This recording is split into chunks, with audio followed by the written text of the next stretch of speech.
questions before we begin? No? Great. Okay. Ska vi få lyssna? Eller vad gör jag? Tommy då? Okay, yeah. So, welcome to Propulse NTNU Team 2020's Critical Design Review. Here we will approve everything for production and have a last look at all the systems. So this is the last chance to give any feedback or input before we actually make the rocket. Also, we're approximately 1.5 months away from, 9 weeks, I don't have the number in my head, from the deadline for the rocket actually being finished. So we're not that far away from actually beginning to complete the project. So you can kind of view this as the beginning of the grand finale of the whole project. We can bring up the program first.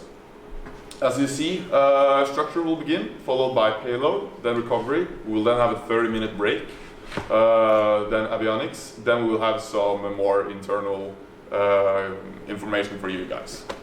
That is not necessarily critical design review material.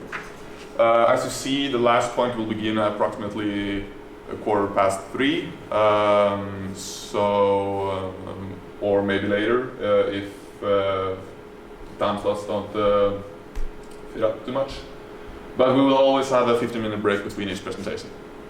So, and as always, please, if you have any questions, feedback, please comment on the presentation in the Google Docs slide, which we'll then go through afterwards. I think it worked really well yesterday, so please save all your questions for those comment questions. So I think we are ready to begin. Is Structure ready to present? Yeah. Come on, Structure.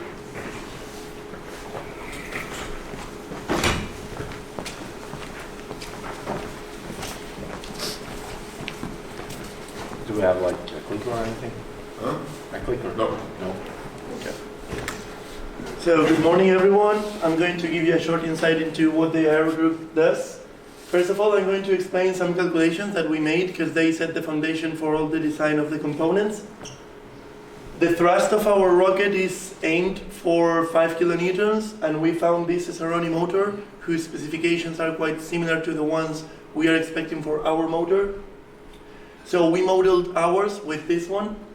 If you want further information about it, you can click on that link. And the thrust curve, you can see it here. And as you can see, the average thrust is around 5 kilonewtons too. As for the drag force, we implemented Mandel's equations in MATLAB, which are applicable for incompressible flow. And that's why we needed to make some corrections in order for it to be valid also for compressible, transonic, and supersonic flow. The inputs for the code are these ones, all the dimensions of the rocket.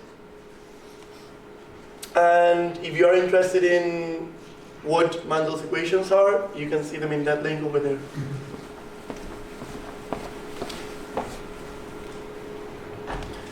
Once these two forces have been calculated, with these specifications over here, we simulated two different regimes.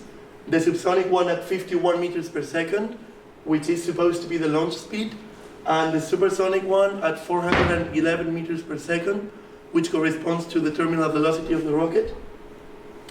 The thrust is 5 kilonewtons, as I said, and the rocket mass 65 kilograms.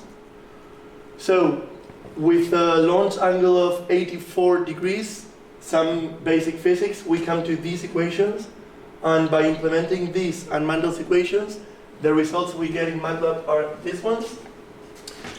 We simulated two different rockets, one of 4 meters and one of 5 meters, and 3 different angles of attack, 0, 5, and 10, to study the effect of the angle of attack on the rocket. We can see that the drag increases in both cases as the angle of attack increases, while the forces, which are driving forces, that means the vertical force is positive when pointing upwards and the horizontal force is positive when pointing to the right, they both increase with increasing angle of attack, except for large angles of attack, such as 10 degrees. But that is hopefully not going to be the case, and that's why we decided on 5 meters for the ultimate length of the rocket. It is important to point out that these calculations have been made without taking into account the wind gusts, which may vary the angle of attack, but that will be considered in further studies. And also, it's important to find out that we have a horizontal force of around 500 newtons, because the inner structure of the rocket was designed based on this force.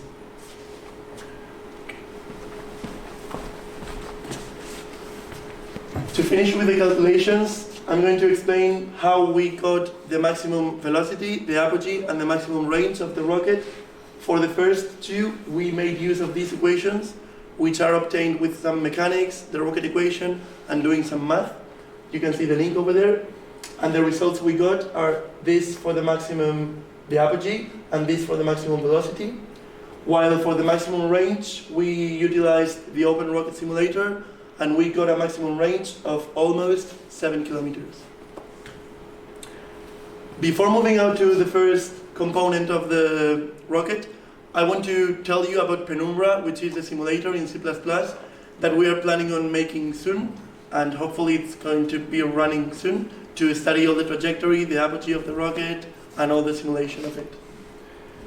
So, let's start with the nose cone of the rocket. I'm going to go through these different topics concerning aerodynamics, the model, and the production of it.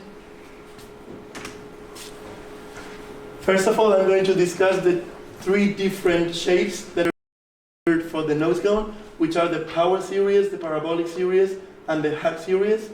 The von Karman shape, which is the one we chose, is included within the hack series, as you can see over there.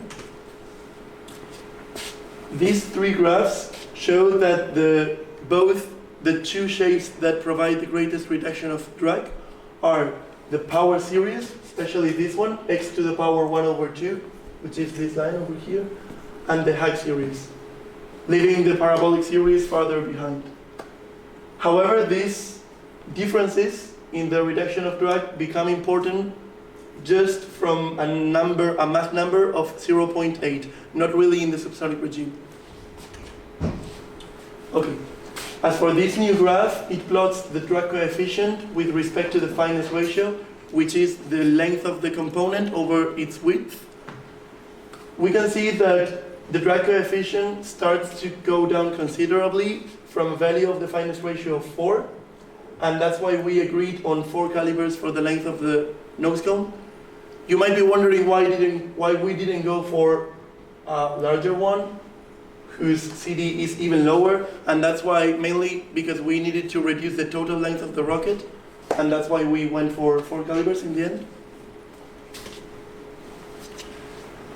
Alright, why a von Karman shape? Because it was very tangential at the base of it, and that's really beneficial for the assembly with the body of the rocket, and also because it reduces the drag a lot, as I said. However, we were forced to design a new cylindrical straight section at the very base of the nose cone because we needed more space for the payload and the recovery system, which are going to be inside. And this made our nose cone around 150 or 200 millimeters longer, but we observed that was not going to affect the aerodynamic performance that much. And in an early future, we would like to run some CFD analysis, as well as FEM and a drop test to get some data for the whole rocket. The nose cone has been split up into 2 different parts. Due to some constraints in the production method, we needed to make this separate part, which is the tip made of machined aluminum. And that's the main part of the nose cone, which is going to be fiberglass with filament winding as the production method. You can see the von Karman shape in both components and the cylindrical straight section I told you about. The dimensions of the nose cone are here, and this turned out to be of a great importance for the nose cone because it was part of the mounting system of the internal structure of the whole rocket, as well as the holding of the nose cone to its recovery system. The dimensions in millimeters, you can see the cylindrical section, the von Karman shape, and the aluminium tip. It would have been great to carry out a load test for the nose cone, but we found out that it was really difficult, so we came up with another suggestion, which is a water flow test, and we are considering about doing that soon too. As for the thickness of the nose cone, it's going to be 3 millimeters, because last year we had a prepreg carbon nose cone and it was 2 millimeters thick, so we believe that 3 millimeters should be enough for fiberglass. When it comes to electronics, they needed some air in between the electronic system and the nose cone itself in order for the cooling system to work properly, and this nose cone enables that. The production is going to be filament winding, as I said. It's a good alternative to the hand layup. The results we get are more equal because the process is more repeatable. However, the tolerance on the outer surface are not going to be that good as the ones on the inner surface. But for that, we are going to do some surface finishing and some post-processing. The epoxy we are going to use for the filament winding is going to be this one, and for the mold of the nose cone, the Loctite superglue. If you want further information about all the glues we're going to use for the whole rocket, you can see this good report over here, and I highly recommend it. We need to study the plug because it may transfer some inaccuracies to the nose cone itself, and we need to study that. Okay. And the plug. The plug is where we put the composites on in order for the nose cone to be created. It's going to be made of PLA, 3D printed. As I told you, it may transfer some inaccuracies, and we're kind of worried about it, but we will study that. And the outer surface of the plug is not going to be really smooth, so we need also some surface smoothing, for which we are going to use that glue with that method that you can see in the link over there. And now Magnus will talk about the fuselage. Thank you. Yes, for the fuselage materials, and the upper fuselage above the ox tank, to the right of the metal colored part, we went with glass fiber. We would, of course, prefer carbon fiber because it's both stronger and lighter, but a trade-off had to be made in order for the avionics to communicate with the radio frequencies with the ground station. So that for that we needed a non-conductive material. And for the lower fuselage, because this covers no radio equipment, we could use carbon fiber, which was the strongest and most reasonable available option. And how we plan on producing these two components is we are doing an in-house production of the upper fuselage using filament winding filament winding the glass fiber. And for the lower fuselage, we are planning on reusing Sleipner's fuselage. And a challenge we are having with, or something we had to kind of try and fail a little bit with the production of the upper fuselage, which we are doing in-house, is to get the correct fiber orientation so that the fuselage is able to handle both tensile and shear loads. And also a problem that occurs when using any like fiber composite is that if you make holes in it, you sort of break the structure. And to avoid this, I will go through how we are avoiding this. I'm going through soon. Yes. So these are the final lengths and dimensions of these components. The inner diameter is the same as last year, 181 millimeters. We are reusing the same materials, so we are sure these are completely the same. And the upper fuselage glass fiber is 1280 millimeters approximately, and the lower fuselage is around 1000 millimeters. And yes, as I mentioned, we have to attach the fuselages to the rest of the rocket, and this includes making holes.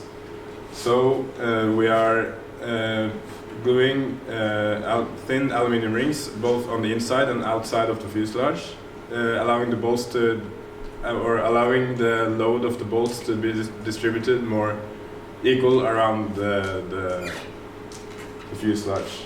And above and below the ox tank is the same principle for attaching both the bottom of the upper fuselage and the top of the lower fuselage, using these M4 holes in the same location as the brackets radially. And on the bottom we are also using glue on this aluminum ring, which is bolted and then attached with the same bolts as the bolt tail, which Tobias will take you more thoroughly through later. And now Farhan will talk more about the inner structure. About the inner structure, I'm going to go through the U-beams and the brackets. I'm going to talk about how we dimension them, some of the forces and production around it. Would you just press next? So firstly, about the restrictions and hazards around the brackets and the inner structure.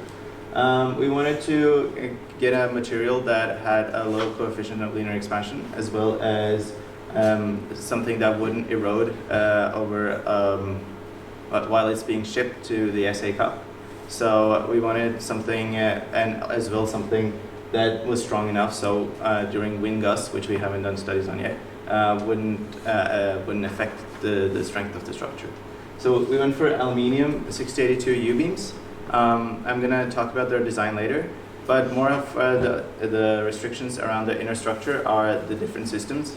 Recovery needed some space, so because of how much space recovery and avionics needed, we had to dimension the length of the U-beams according to that, as well as the load that they will apply on the inner structure, which is above 10 kilonewtons. We needed to make the U-beams thick enough for it to be able to counter that force. Yes, and the SA cup restrictions were that we couldn't have stainless steel because that in an event of a shred, it would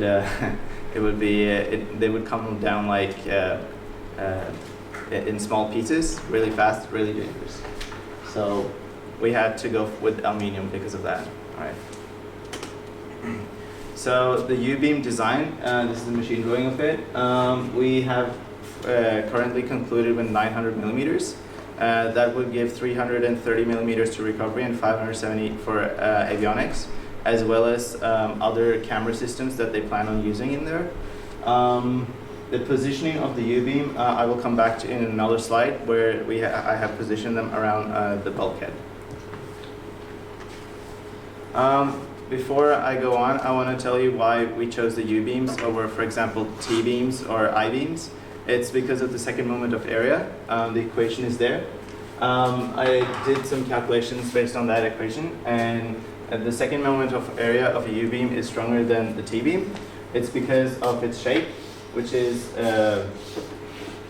U. So when the force, a horizontal force that Raul was talking about earlier, comes from the right side, the U-beam has it resists in a stronger manner than a T-beam would. And lastly, it's because of design ease and assembly and compatibility with other systems. By having a U-beam over a T-beam, which a T-beam, by the way, looks like this.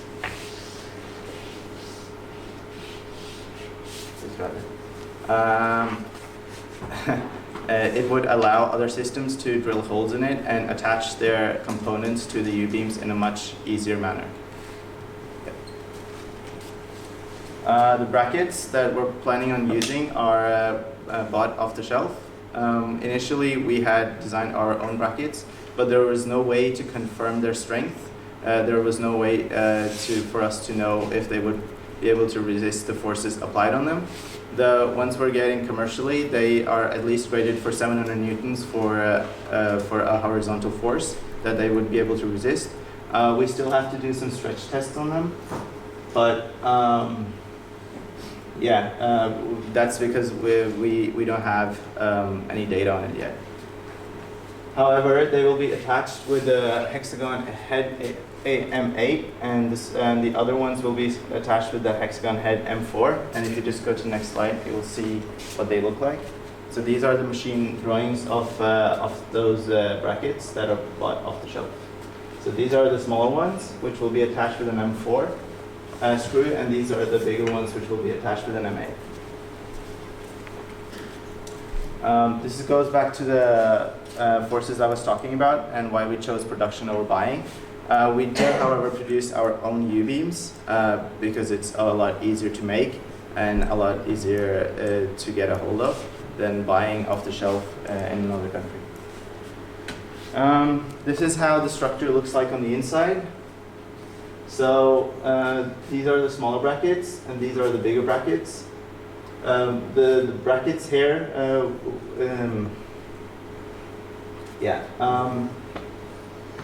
this just shows you the positioning and how much space it will leave between for the other systems. It will leave about 120 millimeters between this U-beam and this U-beam, which will be more than enough space for avionics to put their PCBs in. And yeah, I think that's it. It's pretty self-explanatory. And this is just how the integration of the rocket is per today. Tobias will be talking about the boat tail moving on and rocket stability. Yeah. So I'll begin off explaining a little bit about rocket stability and how that works. So basically, when you have a rocket, it's going to have a center of mass. And it's also going to have pressure forces acting on it. If you integrate up those forces, you will get some which will tell you where those forces are going to be acting. So that could look at something like this on like a totally normal rocket. This of course is going to be unstable because the X here is the central pressure, and that's ahead of the mass center, which means that when there are oscillations, it's not going to be corrected for. It's going to be a feedback loop that's going to end up with the rocket tumbling. This problem gets exaggerated when you add an ox tank and a burn chamber, because they're very heavy. They move the central mass behind. The same with the nozzle, which is why we're going to need something like fins to stabilize the rocket. In order for the rocket to be stable, it is necessary to have the right aerodynamic shape. And as you can see here, adding a boat tail, for example, is unfortunately going to reduce the stability as it adds mass to the end of the rocket, as well as reducing drag, reducing pressure forces at the end of the rocket. Which means that there ought to be a very good reason for actually using a boat tail, which is what I'm going to go into later on. Yeah, so this is the boat tail. Our design considerations were, of course, stability and performance, because you need a stable rocket in order for it to not crash, basically. You would also want it to hit its acquired apogee. So initially we thought maybe we don't need a boat tail, but it became apparent that we were going to have a very heavy rocket. Some simple calculations with the Barrowman equations were able to demonstrate that we could get like drag reduction to weight ratio of about 4. So that would be very nice and beneficial for the performance of the rocket, which is why we ended up with a boat tail after all. In order to mitigate the problems with the stability I was talking about earlier, we decided on going with the fins and system placement in order to be able to adjust the central pressure and the central mass. And then for the shape, we had multiple considerations. considering that we have nozzle configuration that wasn't ideal for placing a boat tail near the end. We had to do some trade-offs there because we would like to avoid plume interactions. Plume interactions could be bad for both the plume and the rocket motor performance, and it could also lead to the destruction of the boat tail, which are two very bad scenarios. And then lastly, the other design consideration is also drag reduction, which is the point of the boat tail. So what we relied on in order to come up with our design is external data and some simple assumptions about the flight. We think about 80% of the flight is going to be subsonic, and then 20% is going to be supersonic, which means it should be optimized for primarily subsonic, as it's not that much to gain in the supersonic region, even though there's going to be some pretty high loads, aerodynamic loads there. So this led us to deciding on 13 degrees and 0.7 calibers for the boat tail, 2 millimeters thick. And yeah, we can go to the next slide now. So here is some of the data we used in order to decide what shape we're going to go for. So as I told you, we couldn't, the optimum for the subsonic is about 15. We couldn't go all the way there because of the nozzle configuration.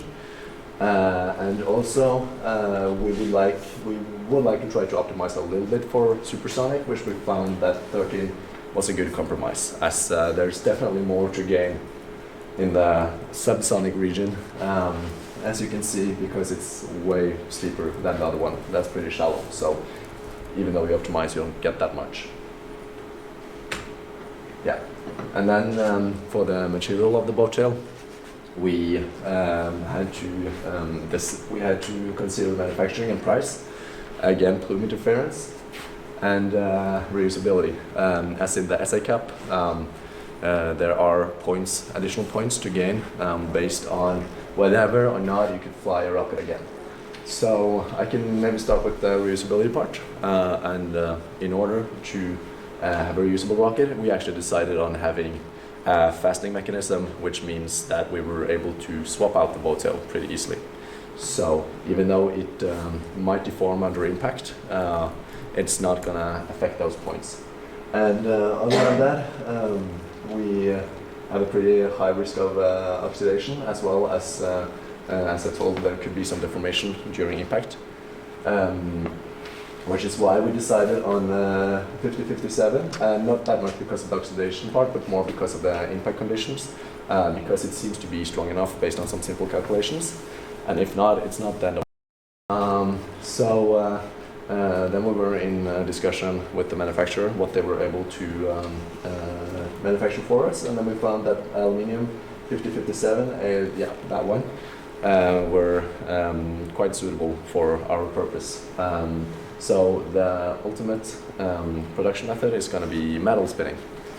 And lastly, there's risk of oxidation of the material. There's not that much danger of the actual boat tail melting, simply because we have such a short burn. But we still want to do some safety considerations and insulate the inside of the boat tail with cork. And here I'm going to show the fastening mechanism we're using. I've not drawn everything that's here. This is simply just to demonstrate the fastening mechanism, so just be aware that there are parts lacking from this drawing. As you see, we're going to make a fastening the inside that we're going to glue onto the bottom of the fuselage, and then we'll have that attached to the boat tail with like that. Either bolts or screws, that's going to depend on how much maneuverability we have inside the boat tail. And here we've drawn up the expected loads, as we've not had the time to run any CFD yet, but this is somewhat what we expect to see. I think it's safe to assume that we're going to have radially outward forces acting on the boat tail, which could have an impact on the fastening mechanism and should be looked into. But I think it's I think it's reasonable to assume that it's not going to be that big of an issue. Yeah. And now to the fins. For the fins we have a bit more considerations. You have to consider the stability again, the performance, and the significant loading on the fins. Because when you have the fins, even though they're great for making the rocket stable, you still have a lot of exposed area to a very high flow, which is not ideal, which is why we had to find some pretty decent material. And also ease of manufacturing was quite important as we're building them in-house, because we have to basically use them as our free variable in order to adjust the central pressure, which is why we can't rely on any external sources, because it would take too long, because this is something that we would need to do like rapidly. And also another reason for doing it in-house is that you can basically produce rapidly and thus make the tests you want to test. And we have quite some tests for the fins actually. For the fins we have a very bottom-heavy rocket, and as I told you earlier, the bow tail reduces the stability, which is why we decided on 4 fins, as when you have 4 fins you would not need to increase them that much in order to gain more stability, as opposed to 3 fins. We were looking into 5 and 6 fins, but then they would have to be pretty small, so you could have some body fin interference, and also you could have problems with the launch rate. We decided on the clip delta for its optimal shape during. It's pretty decent in subsonic flow, but it excels in supersonic. It's a little bit worse than the trapezoidal fin for supersonic flow, but it was chosen because that difference is negligible, and a clip delta were assumed to be more easily produced. So other than that, we've gone with a composite structure where you have carbon fiber layers on a balsa core. And then for strength and load distribution, we've gone with tip to tip. So here's the fin structure. As you can see, here's the balsa core and the carbon fiber layers. Then, yeah, one more. So as you can see here, we want to do opposing layers. So you get one layer at 0, then 45, 0, 45 in order to get the best strength properties. And additionally, we have performed a test already of some test fins, but we've now also produced a lot of test articles in order to test the materials. So that's why we want to do a 3-point bend test. Simply to characterize the materials, as there's not that much data available for composite structures, as there's a lot of variability, and ultimately that's going to aid in deciding the fin geometry, and then we want to do some centroid testing, where we basically do loading in the centroid and assume that is equivalent to the central pressure. And here you can see the fins and the tip-to-tip I was talking about. As you can see, the one on the left, that's how it's going to be initially, but it's not that good, because you would get a load and then all the moments and forces would be distributed here in the joint between the fuselage and the fin, which means they're prone to, for example, breaking. So if you have tip-to-tip, you see the whole fuselage and fin structure is going to act as one part, and you get an even distribution of the loads. And here's our first test. We also tested the slapping fin from last year. It didn't do as well, which were expected, as it is likely the cause of the shred we had.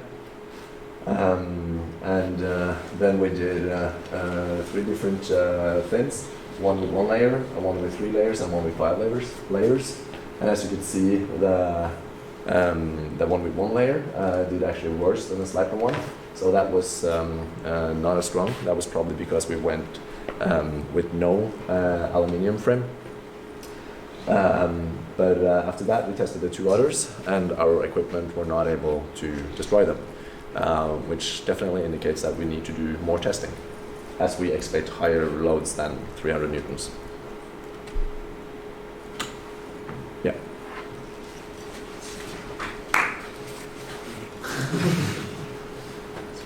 Questions? Yeah, so now if you have any comments or questions, we will go through the slide. Doesn't seem like anyone has put down any comments. Is there any initial comments? Are there any questions on the stream, perhaps? No.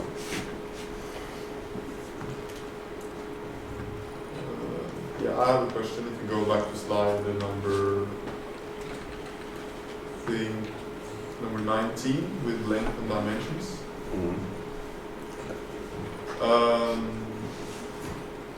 Yeah, how is that the upper fuselage? Do you have the numbers for each section, like how much space goes to the avionics, how much space goes to recovery and so on? On the fuselage? Yeah, like why is it exactly It's 1,280 millimeters? Probably has to do with the manual. It's what we're capable of producing. That's the longest, I think.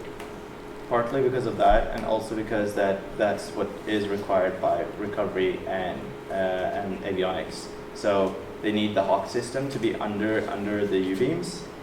So if I go this one, so you can see the upper fuselage there, stopping there, and that's because they need space between this plate and the plate above, which is under the payload. They need about 400 millimeters of space there for their parachutes, the drogue chute and the main chute.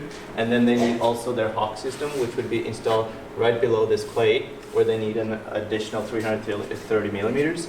And then there's the altimeter, the radio, the camera systems, and the avionics bay that will occupy all the rest of the system.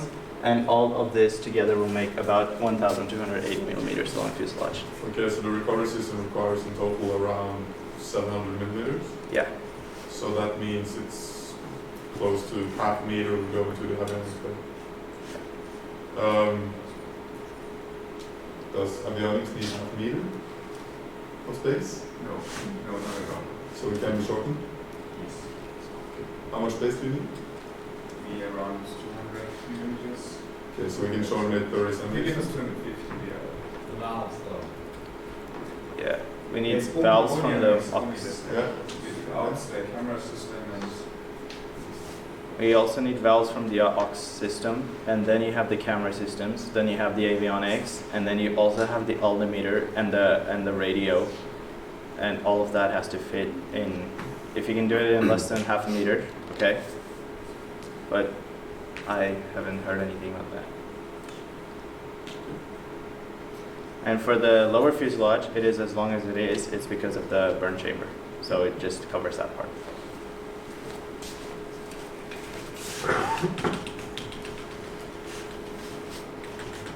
More questions? Okay. Wow, 11 o'clock exactly. So I think we'll take a quick break, 15 minutes. Magnus? Ja.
happiness is super.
payload.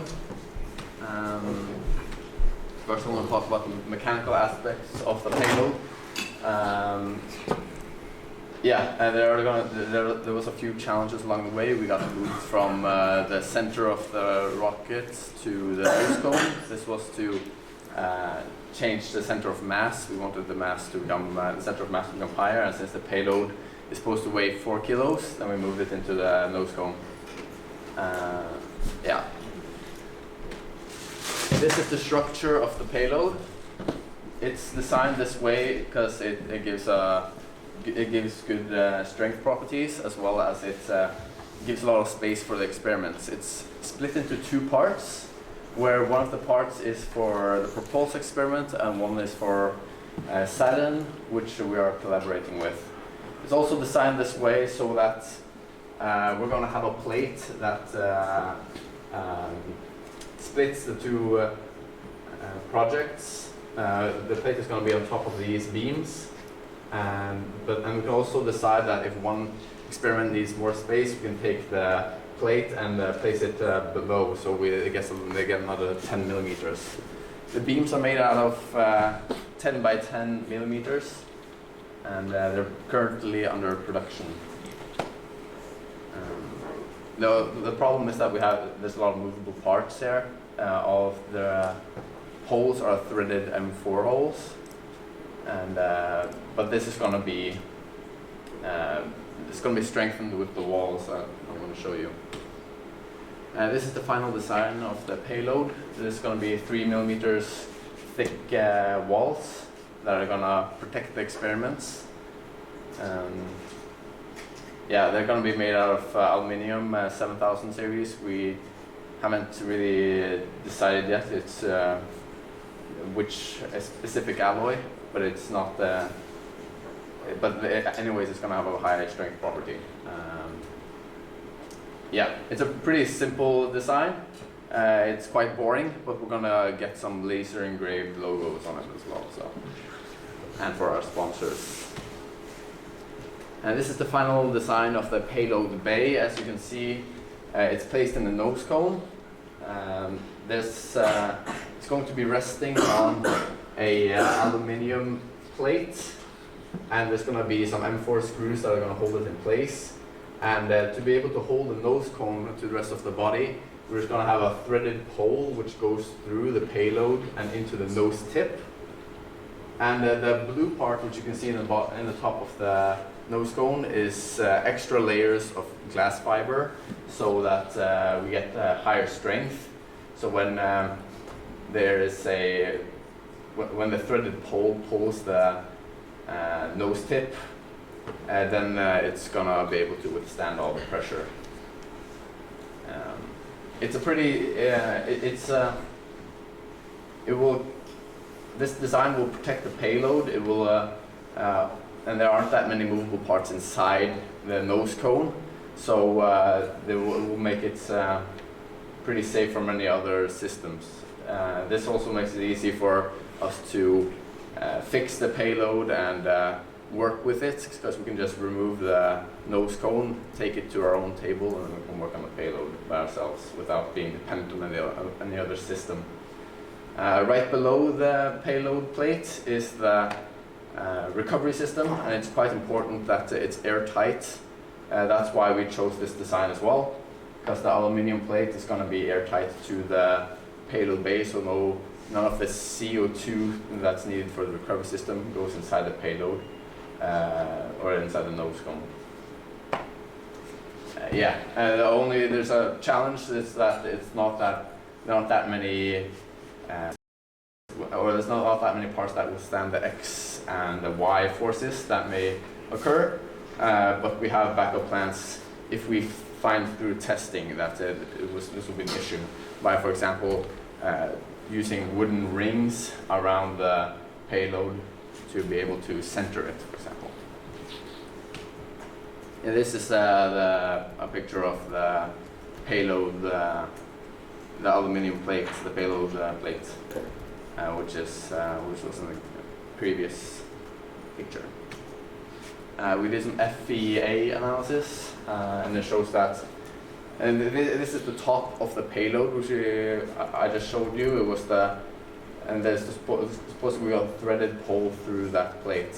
And we found that it will maximum be distorted by around 0.3 millimeters.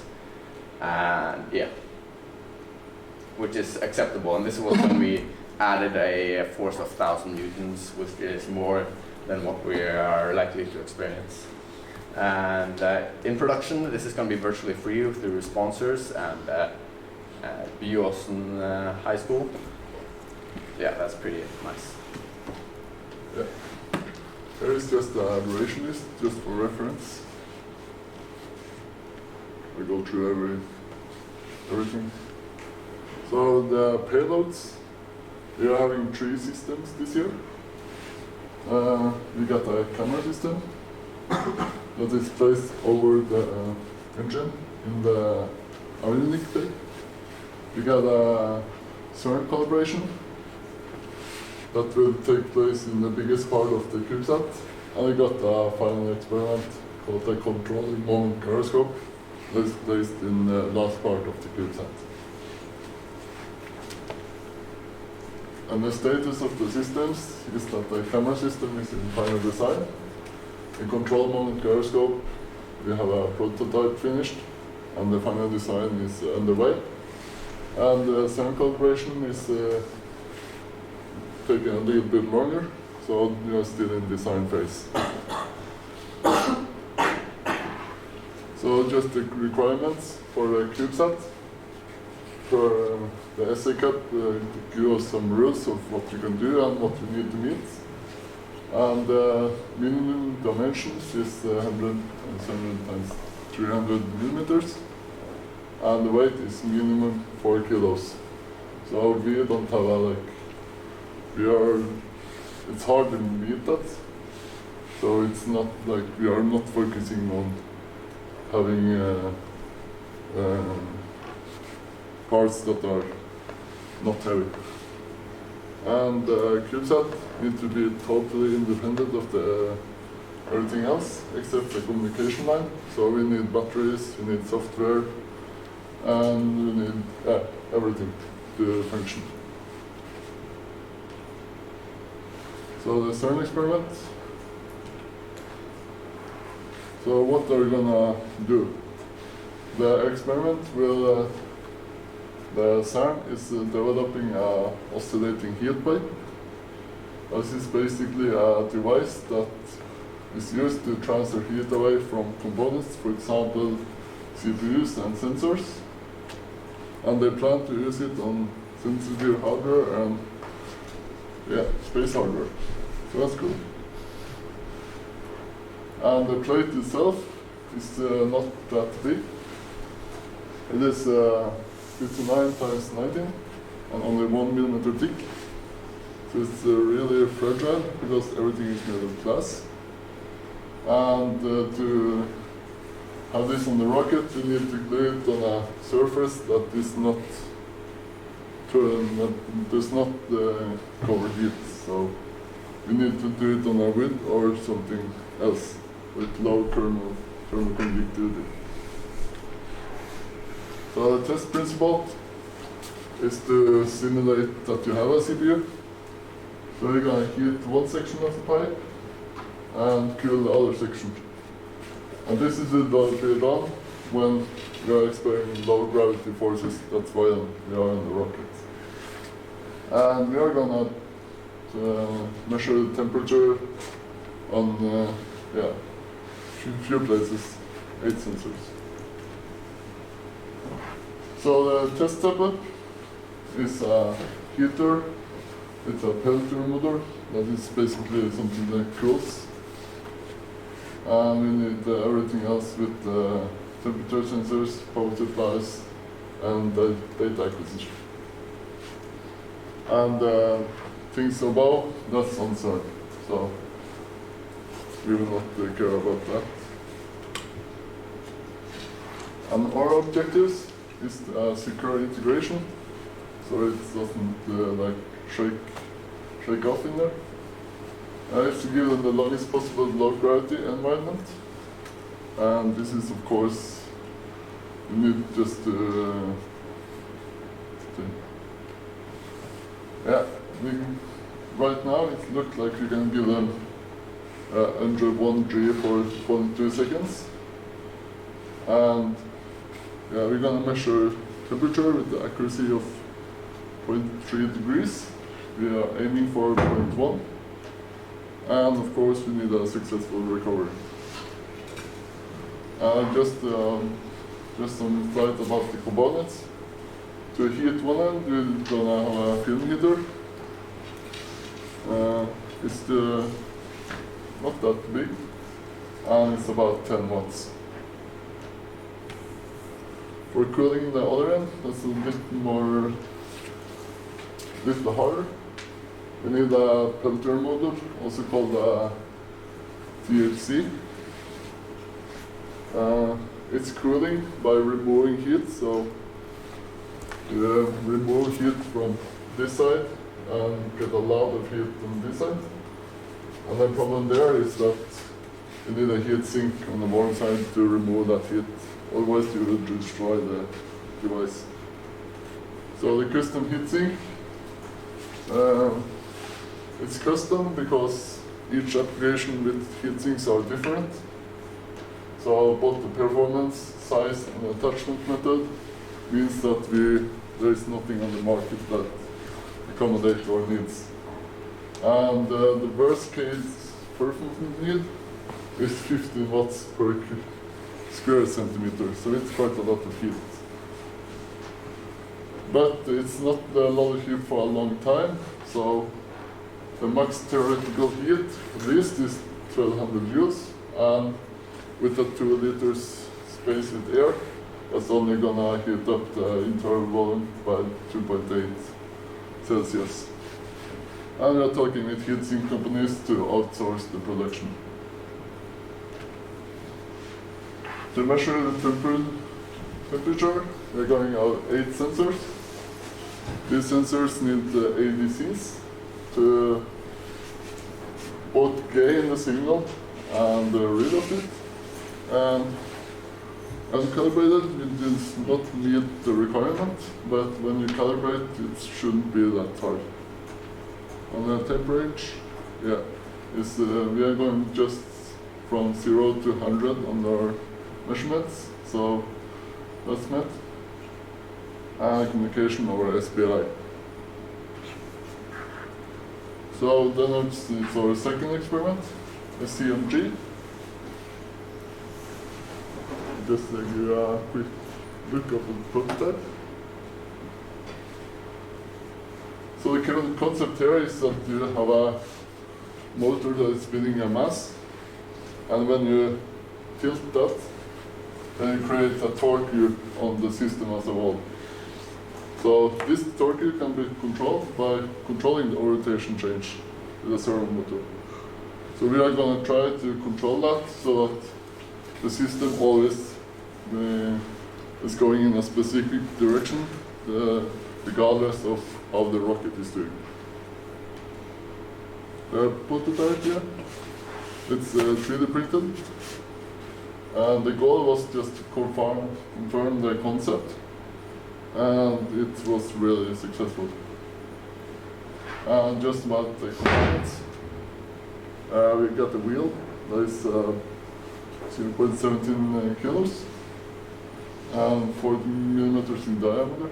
So when you speed up that to 3000 RPM, that's quite an amount of energy. The motor that is used to speed it up, it's a Max and Easy flat. It's 50 watts and 4730 RPM unloaded, and we are driving it on 12 watts. And the servo motor, finally the type is not decided, but the regular one that you find on the in-house was good enough, so it's not that hard requirements. You also need an encoder to measure how much you have spun, and we're going to use an incremental encoder that can give us continuous measurements, so it's does not measure the angle, it's measuring the speed, angular speed. And I also need a slip ring so that the systems that are rotating freely despite having cables. And the final design, we will do some mechanical changes. Instead of having the servo on the side, we need to have it below. I'll use a pulley system because we only have 100 millimeters of space. And much more compact and rigid than what you saw on the video, of course. And the finalized CAD will be finished next week. Material is not decided, but we are hoping to 3D print it. That's the easiest one, or otherwise it will be aluminum. Yeah, this is for the electrical parts. What voltages you have, but we should get away with 3.3, 5, and 12 voltage inside our CubeSat. Something about the software. You're using, as long as you can, you're using the same system as the avionics. So STM32, I got the IMU that is coded by avionics. I got the same system with the black box with SD card to store data storage if you have a failure on launch. You're also gonna receive flight states from avionics by cable, so we know which states are the rocket in the flight, because we need that to start and stop our experiments. And arming, we have a physical switch on the CubeSat itself as a power-up, and right before start we get kind of message from avionics with the microcontroller in sleep module, and we will wake everything up. The software progress, about half of everything is ready. We just need to implement it from avionics. So, yeah. And the state machine, it's not really much to say here, because the avionics will take it afterwards. But we got the CMG power-up, that happens sometime before launch, a few seconds. And surge start will happen when drag forces are below a set threshold when you are flying after the burnout. So we'll measure the acceleration and give it a start. Yeah. Yeah, and the last system for payload is the camera system. It is, we can start a little bit from the beginning.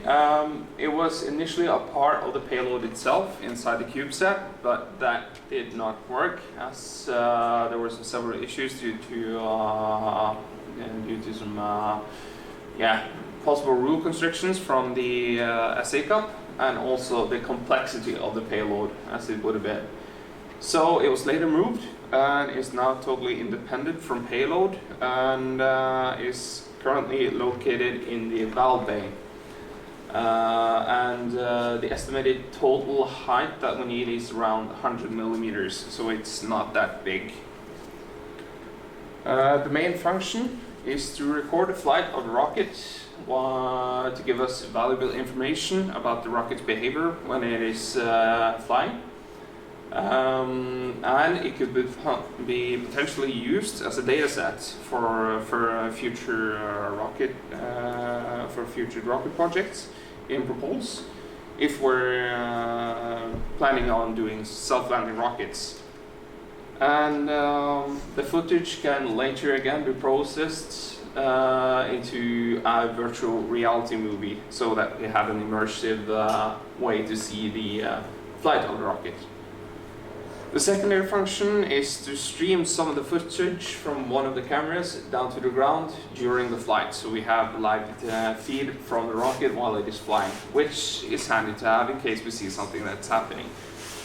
And it is also providing power and a little bit of control to a camera that's going to be in the recovery bay. They will talk a little bit more about that camera.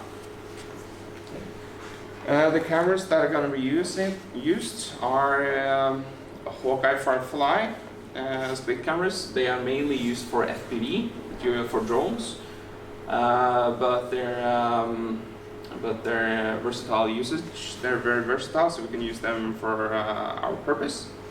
There are going to be 4 cameras in the valve bay. That's going to be the main component. And there's going to be 1 camera in the recovery bay, as mentioned.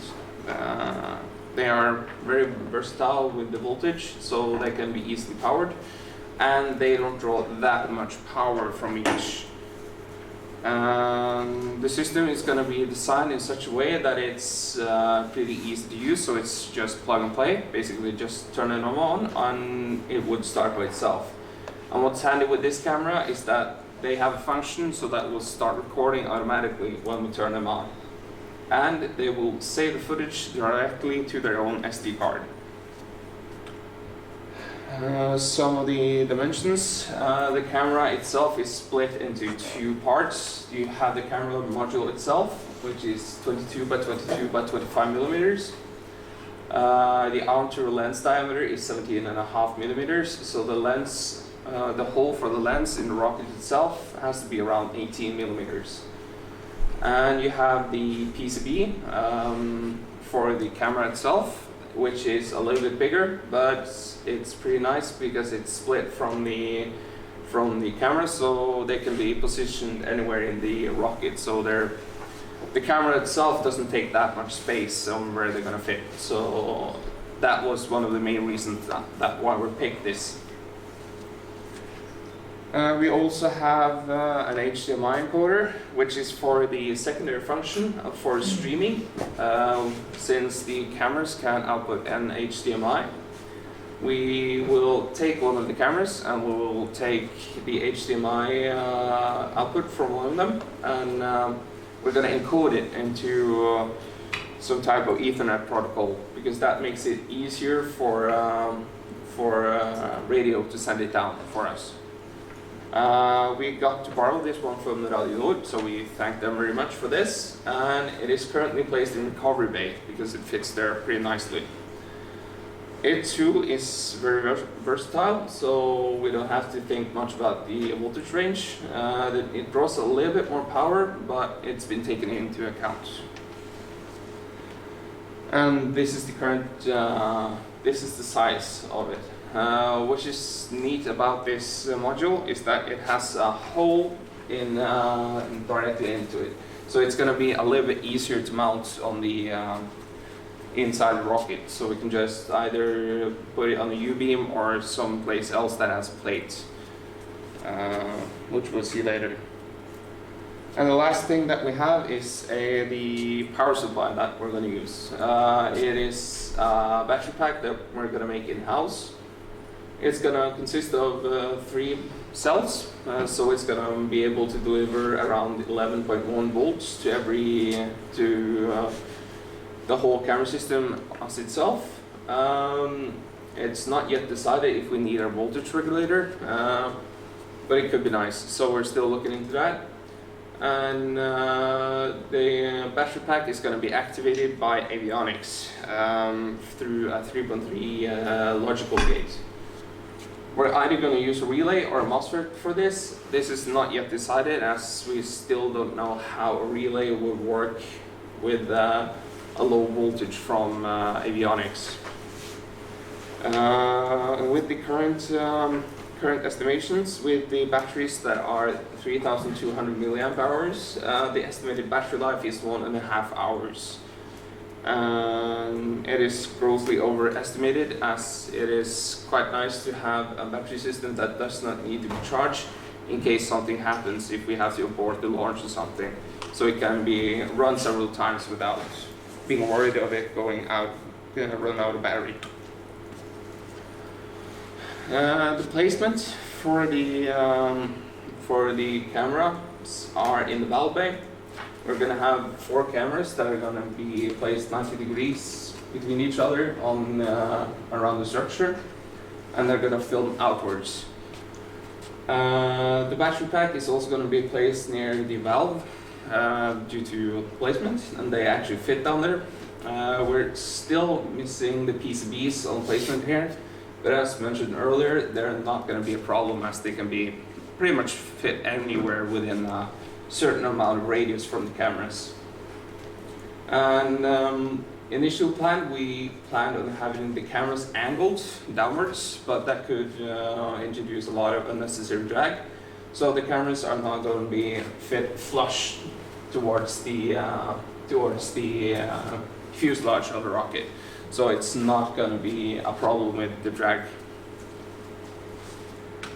And the last is the placement for the HDMI encoder. It has been moved up and is currently sitting in the recovery bay next to the Hawks, mainly due to space, and it fits quite nicely there and can be mounted directly on the U-beam due to the hole that it's having in the cab.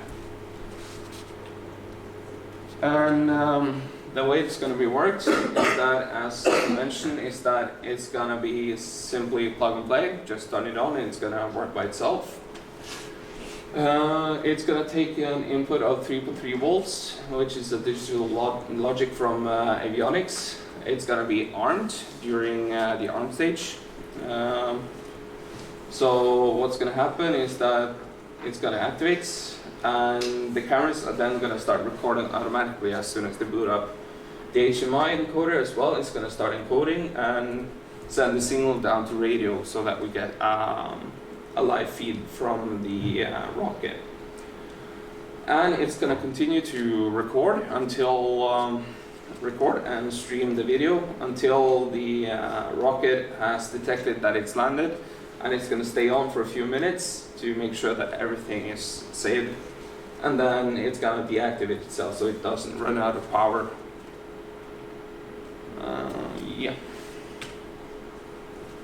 Any questions?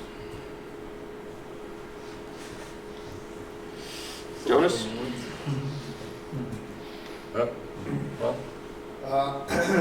Like, if you're going to have the cameras in the recovery bay and you want to stream it down, the recovery bay has a fuselage of carbon fiber. Are you planning to wire it all the way through the aux tank and all the way up to the avionics to stream it down? Recovery is not going to be streamed.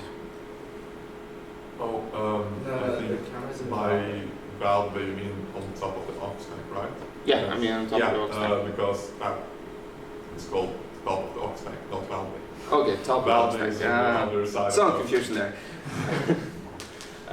No, what's essentially going to happen is that one of the cameras is going to be linked up to the radio system that is already implemented by avionics. Now another question is, you said you need 100 millimeters of space, and then is the decoder parallelly fixed to the aux, or is it fixed beneath it? And how much space would that require with the wiring of the batteries and the decoder? Right now, I don't have any data on the placement in the recovery bay. The max height was the 100 millimeters was from the top of the valve bay for the cameras in the valve bay itself and the battery pack. Could I see the picture? Slide. You mean that one or? That one. No, that one. Okay. That one you mean? No. Next, yeah, just stop on the decoder. Right, that one. Yeah. That one. Yeah. So it's going to be placed next to the Hawks, as I talked to Ask in recovery about this, and he found a pretty good position that it's going to be. So it's going to wire. We're going to have a power line up to the system, and also a HDMI cable up there, Okay. which is going to be routed up to the recovery bay. So my question, maybe this is a little bit of the avionics question as well, is that you will have a decoder, a radio, altimeter, and battery packs beneath the recovery system, right? I'm not going to have an altimeter. You got that. I have a question, which is basically for the whole of the payload. You mentioned data storing, but like, how do you protect the storage unit? Are you making a black box of some sort in the payload? Yeah. Yeah. Okay. Will any of the video footage be stored in a black box? Currently, no. It was planned to have the PCBs themselves going to be a part of the black box, but since the footage itself is not very critical, it's not been prioritized to make a black box. Do you have an estimate of like how much data storage is needed to like save all or some of the camera footage to a black box? Currently not tested.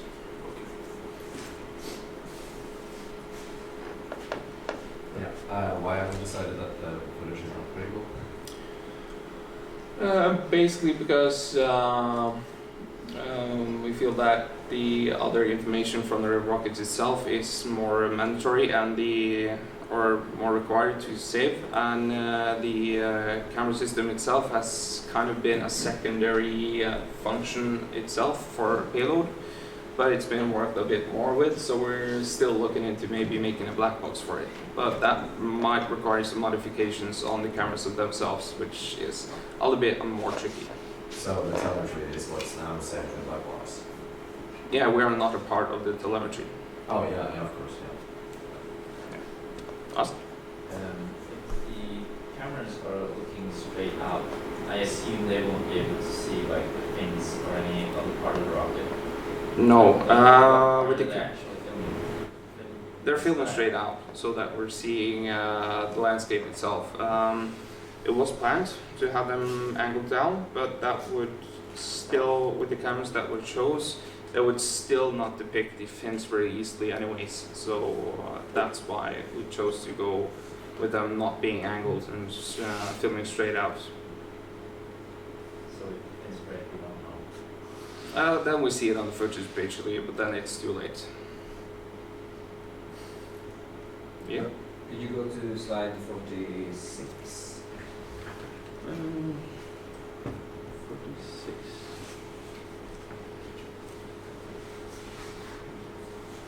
Seven 46. That one. Yeah. It would be nice to have the axis on the picture so we know what Alright. are X forces and what are Y forces. X and Y forces are the plane on the floor. So the set axis is, or that's one move upwards. So X and Y forces are forces that can come from the shaking when it's going to sounding, for example. Yes. I would highly encourage you to use like the common rocket nomenclature for axis system. That the x-axis runs along the rocket body, otherwise it could cause confusion, as that's very uncommon to use anything else in the industry. Okay. I have a question. Regarding the CMG experiment, how do you rate, like, or how do you like evaluate how well it performed?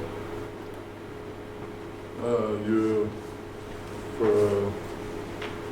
for a final design, you need to check how much friction it is, because if it's not friction, then it's supposed to spin forever. And you calculate that against the energy stored in the wheel when it's spinning, and you find an estimate.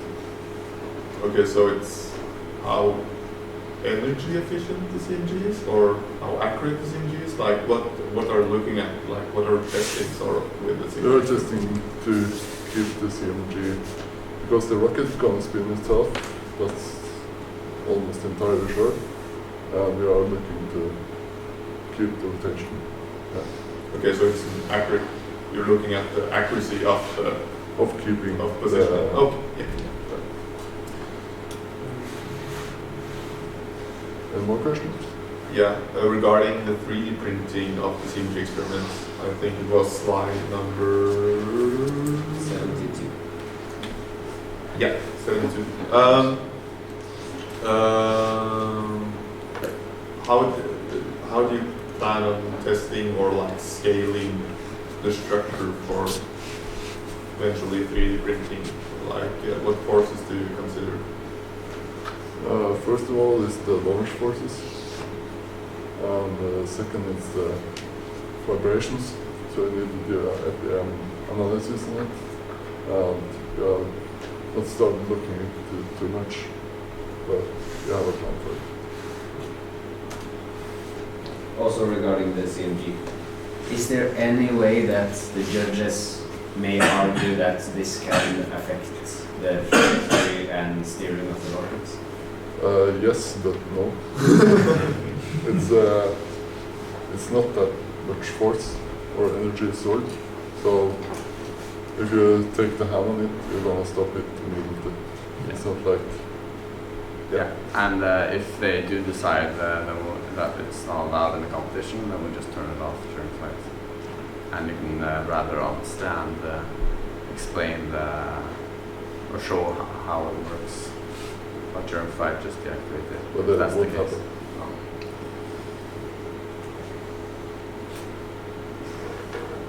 Right? Any more questions? No. Then I think we can take a break until 11:15. Thank you, Phil. 12:15.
Welcome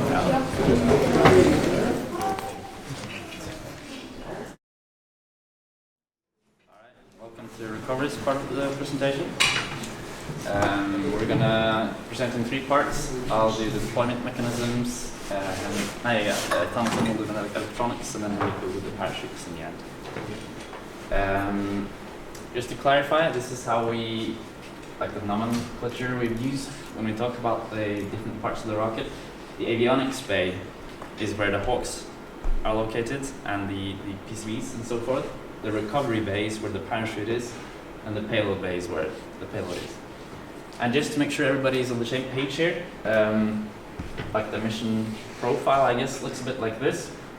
We use the hawks to pressurize the recovery bay, which will push out the nose cone, which will pull out the drogue, and when we're in apogee. And the rocket will hang on the drogue until about 500 meters, where it will release the drogue with a 3-ring system, and the drogue will pull out the main chute, and then we'll hopefully land safely. Yeah, just to reiterate, this is the recovery bay, this is the avionics bay. And we're pressurizing the recovery bay, so it's really important that it stays airtight. So keep that in mind during the presentation. For example, here we have some O-ring grooves to make sure, with O-rings in them, obviously, to make sure that the recovery bay stays airtight. So I'll begin with talking about these hawks, which are the tools we use to pressurize. They work by impaling a carbon dioxide canister and releasing the gas into the recovery bay through this tube. And the hooks are fastened to the U-beams by bolting them to a plate which is bolted to the U-beams.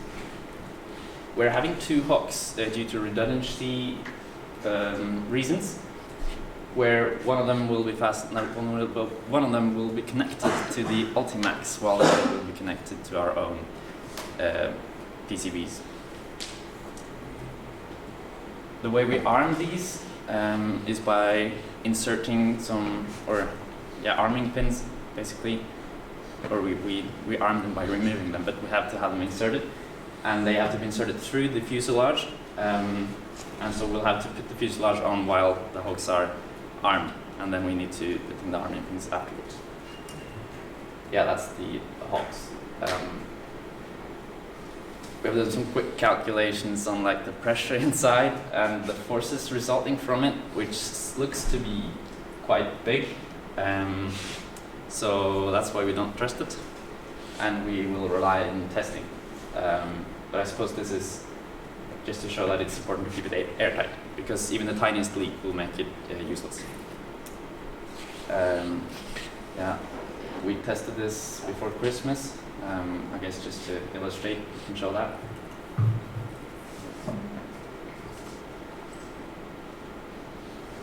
And in this, but basically here you have the hawk putting CO2 into the recovery bay. That's what you will be seeing. And it pushes out the nose cone. So that's the principle. Now I'm going to talk about the recovery plate, which is the plate we use to separate the recovery bay from the avionics bay. It's like Swiss cheese, because it needs to have a lot of holes to fasten the U-beams and to route things through it, and fasten bolts and so forth. So it's important. We're probably going to use like gaskets for the bolts in order to make them airtight. Right. So in order to know how big it's going to be, we had to know the forces on it, and we estimate these forces by using Rayleigh drag, and we assume that the parachute is going to like inflate in 0 seconds, so it's like instant, which is sort of a worst case scenario, I suppose. And we see that it's mainly dependent on the velocity of the rocket. So if it's falling really fast, that means there's a lot of force. and the mass of the rocket doesn't really matter in like what force we get from the parachute. But the lighter rocket will require a smaller parachute, which will also make a smaller force. So if we really optimize for like lowering the force, we get about 8 or 9 kilonewtons. And if we don't, we get 17. So we need to try to land somewhere in the middle. We're aiming for this 11.8 kilonewtons. We will mitigate the forces by using a sliding ring, but we'll get back to that later. So we can go onwards. This is the recovery plate like under load from the parachute, and it looks quite all right. Like most of it is blue, which means it's probably a bit over-dimensioned in some spaces, in some spots. Not around here. You can see it gets some stress, and the max stress is really around the hole. And SolidWorks is not like great at estimating forces around holes, so we can assume that it is a little bit lower. But even with the worst case here, as we can see on the next slide, we have at 2.1 safety factor at 10 kilonewtons, which is good, and at 17, 1.5. But I hope we're not going to do 17 kilonewtons, because I don't know if the rest of the rocket is dimensioned for it. Right. So we can go on. After we have been hanging in the drogue for a while, we have to release the drogue, and we'll use this three-ring system for that. It's normally used by parachute or skydivers, I guess, and they usually pull the yellow string with their hands, so they sort of pull it out, and then your reserve chute pops up. In our case, we want some redundancy and some simplicity, so we use just nylon thread to keep the ring back instead of the yellow tube, and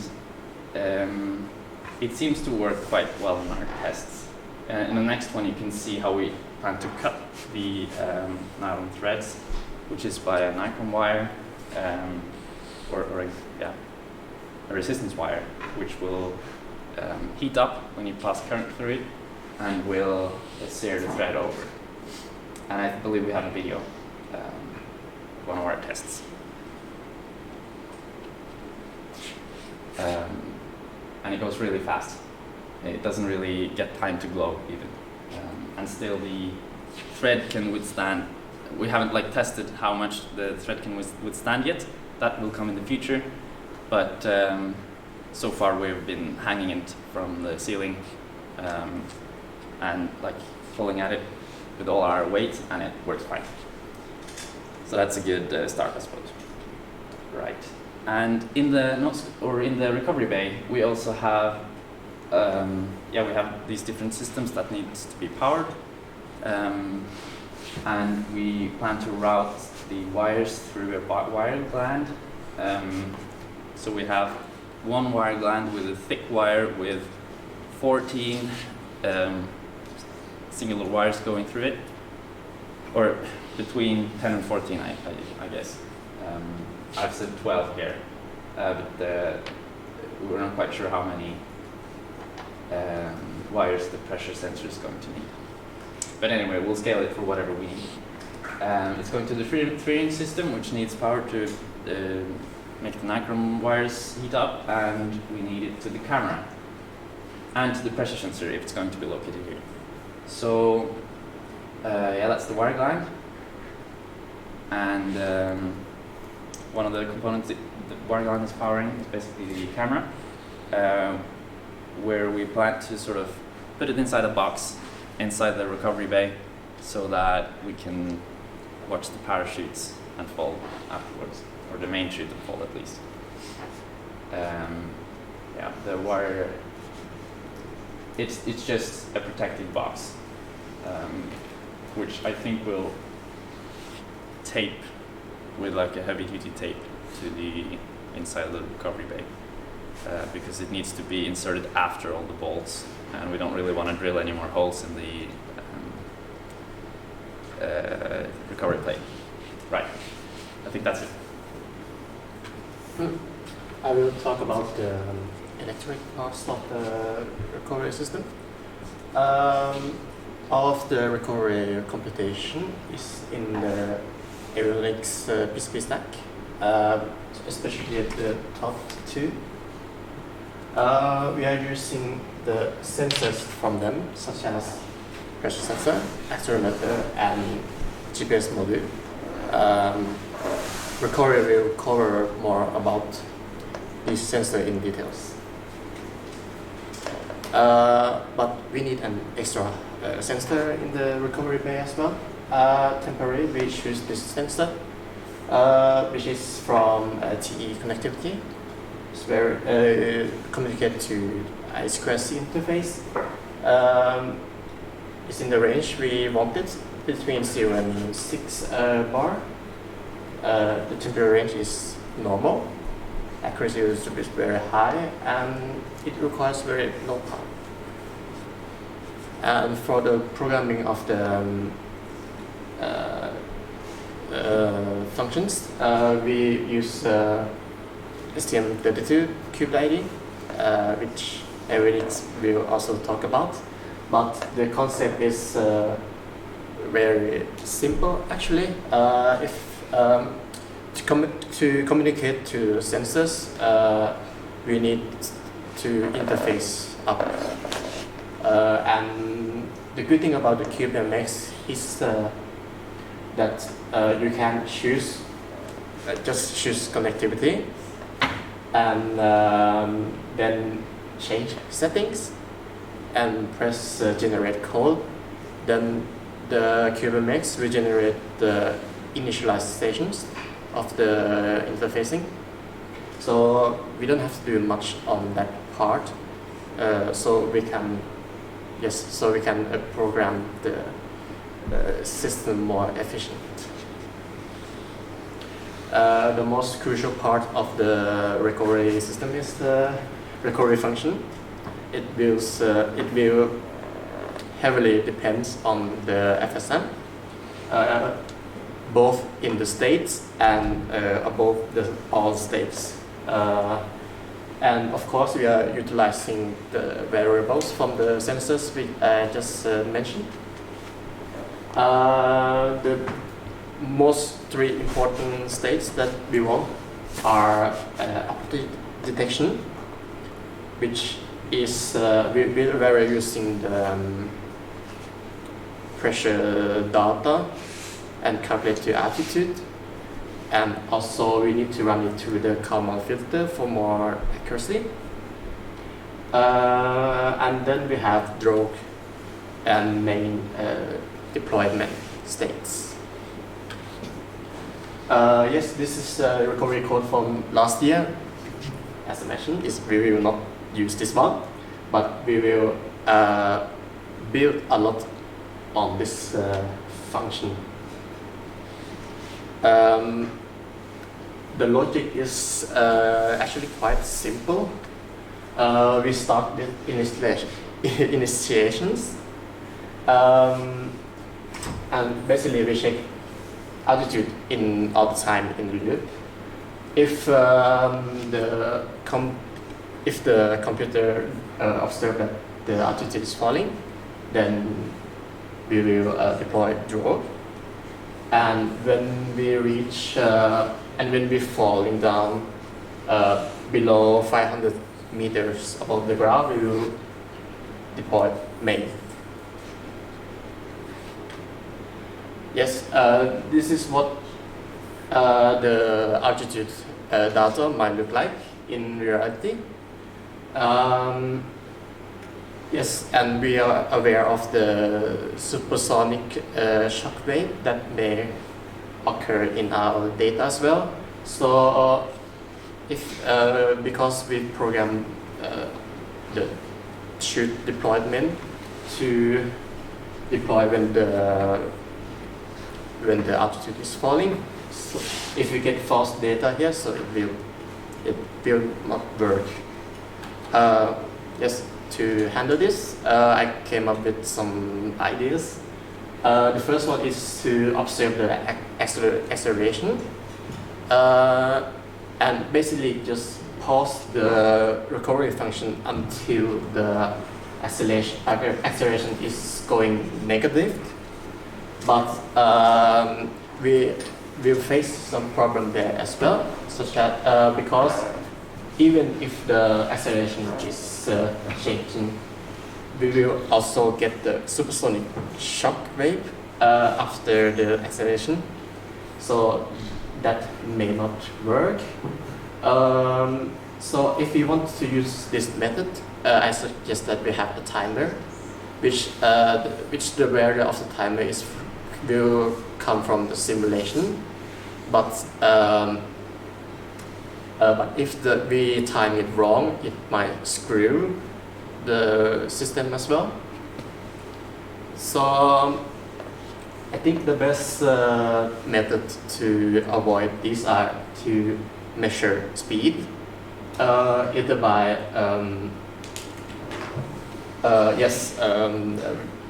we could pause the recovery function until the speed is somewhere below the supersonic and above 0.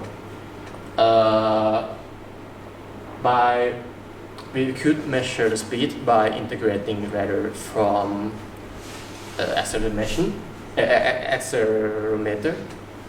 But if we get wrong acceleration at the time, it could also integrate the wrong value as well, so the speed is not accurate. So I suggest that to make it very simple, we use GPS to track the speed, because GPS is ignoring all about the pressure and it's also very high speed and accurate. For the code side, we use Rocketronix Optimax. It got a processor ATX Mega, it's very fast, very high resolution. The accelerometer is great. It got 0 GPIO and 3 pyro igniters that we need. It communicates through serial connection and USB. It's very small actually. It weighs very light. It's only 13 grams, so it's nothing. We need to install this on the direction flight, as you've seen in the picture. It's very nice because it saves 5 flights in 10 minutes automatically. So that's very great. And also the programming is very simple because Optimax use event system. We can decide what will happen in each event by just ticking the box. And yes, it is very convenient at this stage. It's chronological, so it's very simple to program the Optimax. For the main shoot deployment, Ask talk about the nichrome wires. So actually we found out that the Optimax has enough power to burn the nichrome wire as well by using the high power ignition mode. So the power that we are running through the nichrome wire are the same as the battery. Yes, so we didn't actually need any external power, just the battery. Yes, and this is the electronic system overview. You can see that the COTS flight computer is independent from our SLOT computer, and it just does things on its own, so it's fine. On the first stage, we see, Hawks will expand the CO2 in the recovery bay. And if you see the micro box, it has the input from both COTS and SRI flight computer. So if any of the micron thread burns, it will release the drilling system. Yes, and there is a pressure sensor we talked about earlier in the recovery bay. The camera is also, we are using same camera in Payload, and it also has its own battery and completely independent from our SRI system. Yeah, so moving up, this is again the recovery bay, the main chute and the drogue chute, some picture there, and then the payload coupler. So starting with the payload coupler, the purpose of this is to keep the recovery compartment sealed, as well as having a point where we can break and split the rocket. And this is done by having shear pins on the side. You can see one of the holes for shear pins there, and the O-ring in the groove, separating the fuselage and the payload coupler. As Payload mentioned, they are using 4 bolts to connect the payload to the payload plate. To seal that off, we're using just a standard gasket, and the payload also wanted to get wires from the avionics bay, so there will be a hole on the side of the red wire you can see on my left, and it will just be glued to the plate, and we'll have connectors, as you see all the way to the left, on both sides. The big eye bolt in the middle is to, when we detach or when we split the rocket at the apogee, we need to have something to tether the nose cone to the rest of the rocket. This is the purpose of the eye bolt there. Yeah, and as you can see, the wire from payload will be guided through a pipe on the side of the fuselage, just to make sure it won't be disconnected during our flight to apogee. At apogee it will be disconnected, just so we're aware. Again, this is the payload coupler. We have 4 threaded holes for the shear pins, the grooves for the O-ring. On the side here you can see there's, I call it a shelf.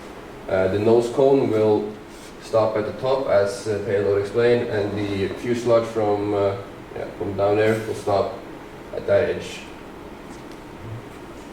Yeah. And this is the payload plate, the 4 holes, as Alvaro mentioned. The center hole will be threaded for the eye bolt, and the hole on the side there will just be for the wires. And the diameters are explained, but they're not so important. This is just a simple stress test from the eye bolt. Here we have isolated all the forces just at the center of the ring, just to make a kind of worst case scenario. And you can see the yield strength of the plate is 2.1 and something raised to the 8. And the volumetric stress is half that. So we're well above below our requirements. And this is stress tested for 1,000 newtons, which is way more than what we're expecting to get. The nose cone itself will weigh 6 kilograms. And the load shouldn't be more than at max 100 newtons. And then this is just a test of the fuselage. Since we're not using a skeleton after the recovery plate, the entire load will be placed on the fuselage.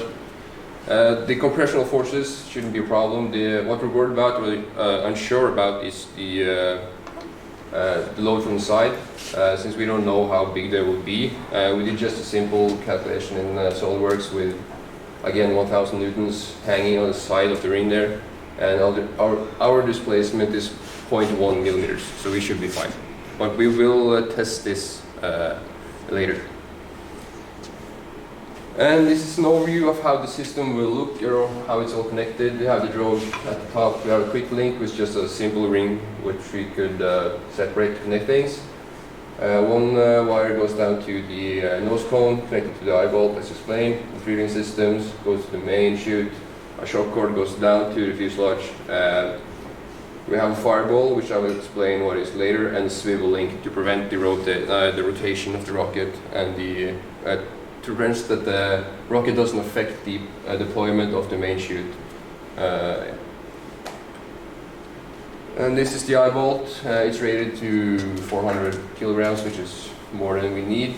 It's about, what was it, 4 centimeters long, so it shouldn't be a big problem. This is again the shear pins.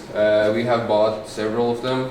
We're just gonna really dimension them based on testing, which will be the easiest way to do it. Make sure they're strong enough for the load and also easy enough to break with the CO2 canisters. And for the parachutes, these are the most important rules. The descent rate for the drogue can't be less than 23 or higher than 45, and the main descent rate can't be higher than 9 meters per second. And that's why we've chosen this elliptical parachute. Some of the specs for it are seen here. If you go to the next picture, you can see the descent rate will be 25 meters per second, and that's estimating the weight of the rocket to be 70 kilograms. The rocket we're expecting to be lighter, but this doesn't affect the descent rate that much. For our main chute, we're using the Iris Ultra. Again, almost the same chute. This has a different design. It's toroidal, which is like half a donut. The other one was elliptical, which is self-explanatory. Moving on, the descent rate with this chute at 70 kilograms again is 7 meters per second, which is below our demands but still high. We are considering increasing the size of the parachute, but we're still waiting to determine the weight of the rocket before we do anything more. The parachute needs to be packed in a deployment bag to make sure nothing gets entangled during the ascent.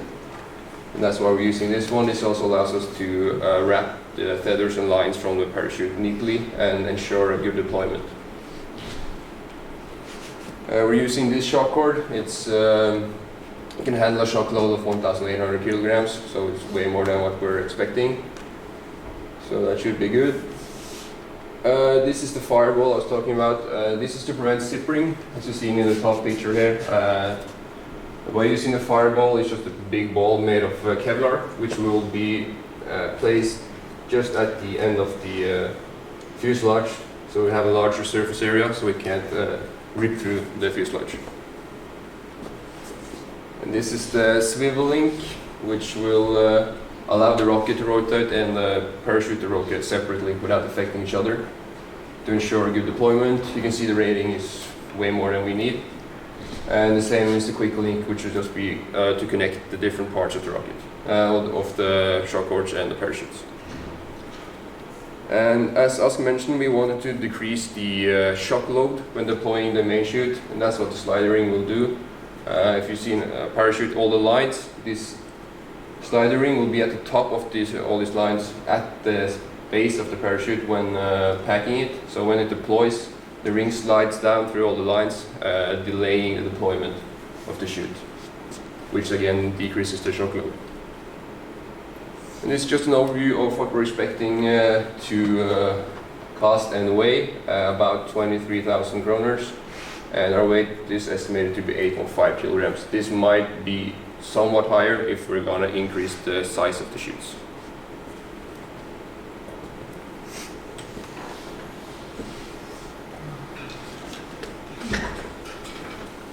Questions? I have a question about the programming of the recovery system. Are all cases or all scenarios accounted for so that the program will work in any case? For example, if the motor ignites, but then there's a shutdown of the motor after it reaches like 100 meters. Because we were talking about the speed, if it goes supersonic, does that mean that it has to go supersonic for the code to work, or? No, it doesn't. No. We'll not only use one type of barrier at any critical part of the programming, because that could easily fail if something wrong happens. Yeah, but because there's going to be disturbance, but we've thought about taking the average around like a 2-second span or something to be able to determine if it's upwards and downwards.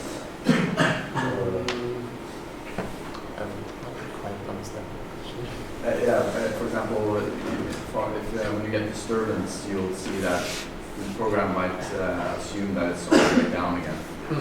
But if you get like an average or over like a 2-second span, it will the program will be able to determine if it's going up. Yes, we put that kind of threshold both in time and altitude, I guess. So it has to fall a little bit before, for example, at the RPG, it has to fall a little bit, like 20 meters or something, or 2 before it deploys the option. Yes. And the state machine for recovery would be the same as for elements, so the elements is a little bit water resistant to the normal states. Could you go to slide 126? I'm just wondering about the design. Will the drogue be out as well as the main? What? Will the drogue chute be there and at the same time? Yeah. And what happens when the drogue chute is connected on the bottom of the main? Will it not drag the main sideways or something? We can't release the main, if that's what you're wondering, and the drogue chute. This shouldn't be a problem. Most likely we just hang by the side. This is just to illustrate how they're connected. Okay. In real life, it would most likely just hang on the side. It wouldn't do anything. The drogue chute is quite a bit smaller than the main chute, and so it wouldn't really contribute to like slowing the rocket or anything. Okay, I was just thinking if it drags the main chute sideways. And then the main chute would be dragged the same if the wind. Okay. So it doesn't affect it. Will the nose cone be swaying and hitting the rocket? No, because the length will be so that can't happen. If you remember the very first slide. About microwiring, so you guys like have redundancy around the Hawk system. Did you guys have a redundancy plan for the microwiring in case the Ultimax doesn't work with micro? Oh yeah. So the idea is that we have this is like 2 strings, right? But they're really the same string. So if either this part of the mic, this string is cut, or this string is cut, then the drogue will be released, or the main will be released. And they're one of the wire pairs is connected to the Ultimax, and the other wire pair is connected to the PCB stack.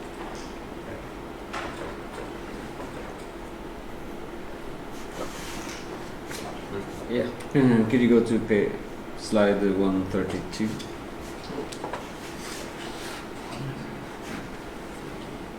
Or 130? It's just. Yeah. It's the parachutes. Oh, this one. No, the actual parachutes, the pictures. Yeah. There we go. Yeah, because I noticed that these 2 pictures, their parachutes have almost the same colors, and the rules state that they have to be. They're just illustrations. Okay, yeah. So there are many to choose from. Yep. Okay. That's no problem. I have a question for slide 113 and 114.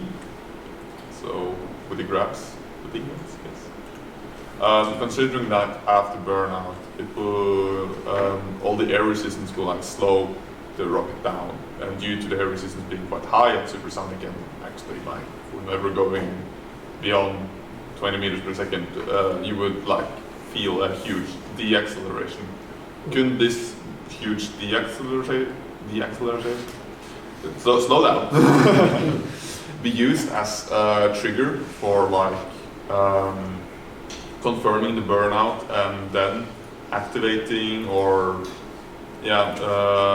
using the slowdown period, measuring that to trigger the when to activate the barometer to measure the apogees and all that stuff? Well, we could, but I think that's not the most accurate method I could come up with. Follow up, will you use like any GPS or any like secondary measurements?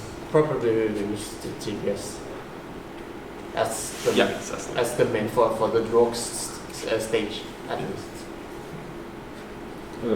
Will that be the same GPS that is used to locate the rocket after recovery? Will it send a signal so we can find it out in the desert? Yes. Yes, we could use for that too as well. So, yes.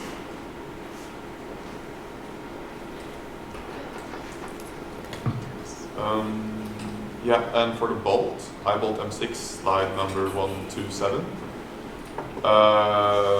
You mentioned something about it being rated for 400 kilograms, but you're expecting a shock upwards to 1.7 tons. Oh, that's the eyeball for the nose cone. Oh, the main okay. ship. Yeah, okay, that's good. And what's the eyeball for the main?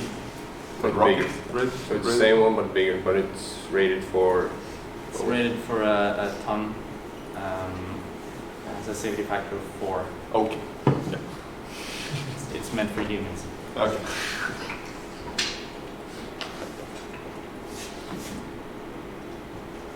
Any more questions? Everything's good? Okay, then we can take a break until 1:30, so 13:30. Be back at 13:30. As a practical information, there will be taking some photos.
Should be fine.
Okay, we're starting now. Okay. Your attention, please. We are online. Okay. Hello to the last part of the systems, avionics. I will just jump right in with the sensors we have. I will do them a little bit shorter than yesterday because most of the mechanic guys are not that interested in the details probably. So yeah, we start with GPS. Yes.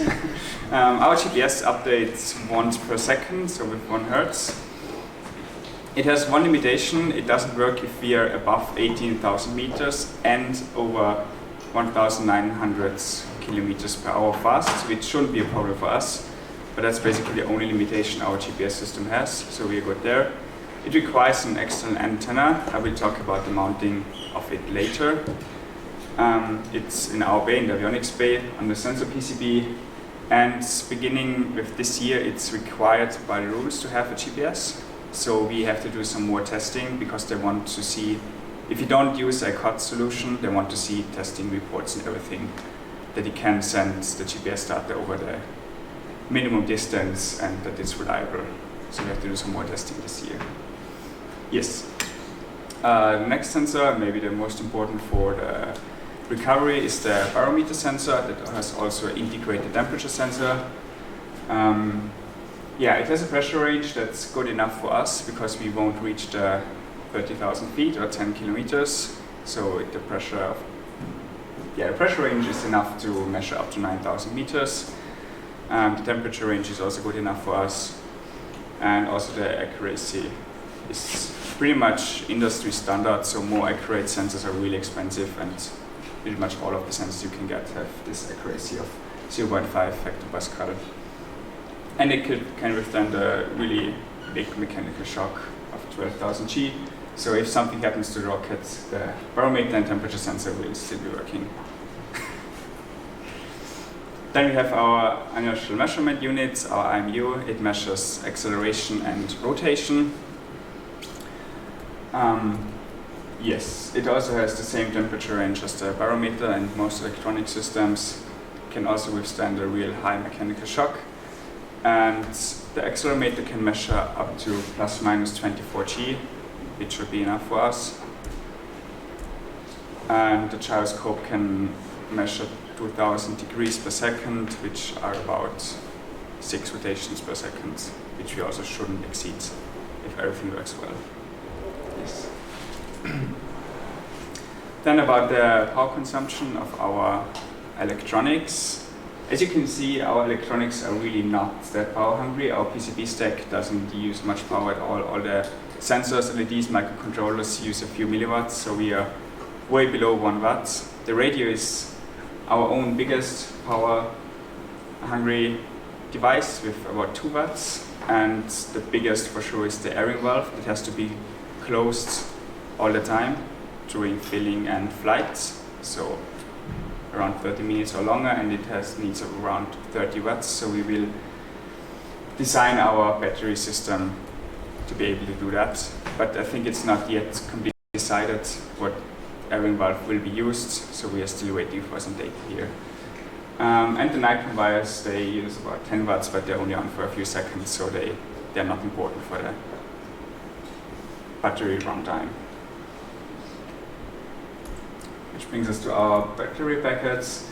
So we have, as you will see later, we have one layer in our stack is the battery layer, and we can have multiples of those, so we can just put in as many as we need to reach the desired battery runtime.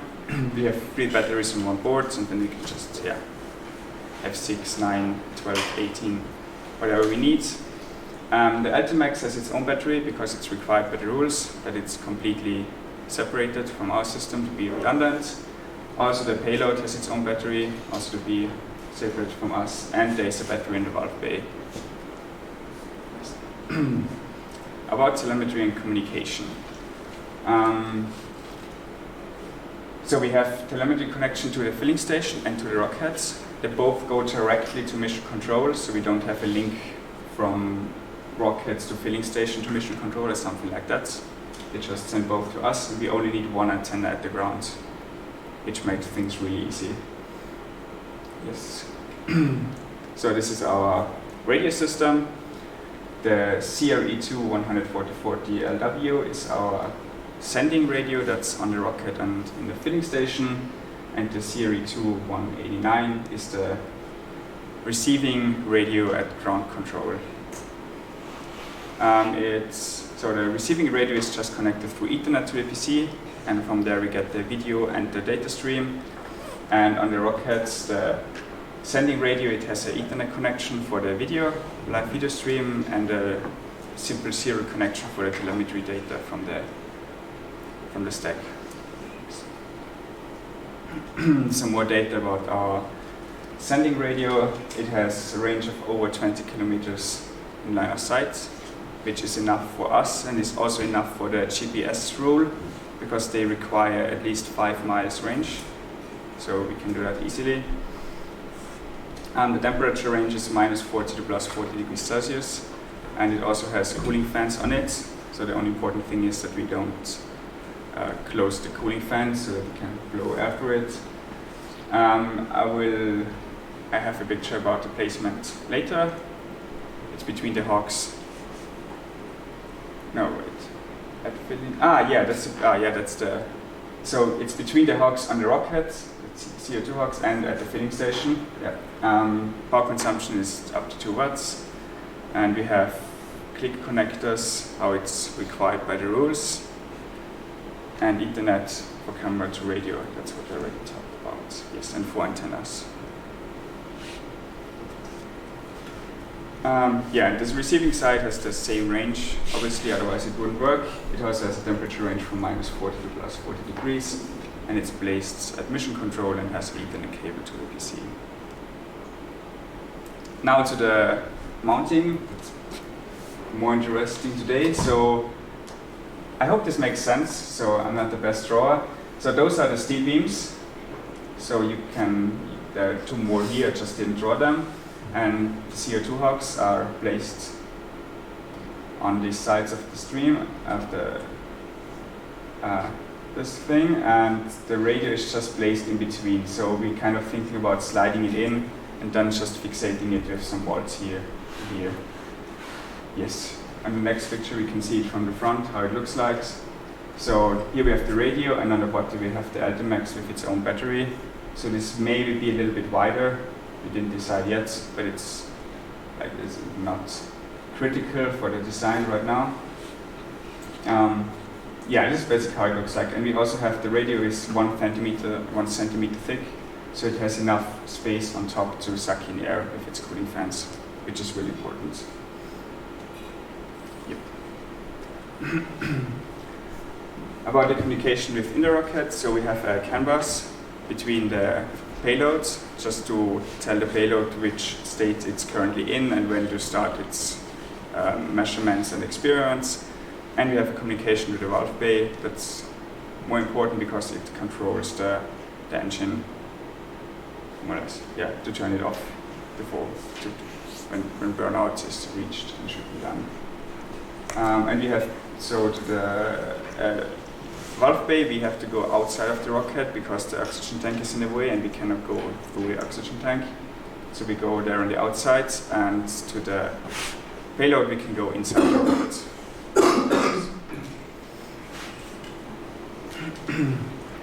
This is more technical now. I talked about this more to the electronic guys yesterday. So this is the CAN bus needs 2 resistors at each end of this main line. So those 2 cables are the main line, go up here and go down here again. And we need a resistor here and here.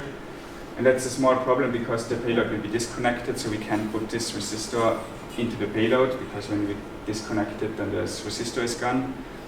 So that gives us, because of that, we have the limitation that between the connection where the payload will be disconnected from the CAN bus and the microcontroller and the payload, we have maximum 30 centimeters.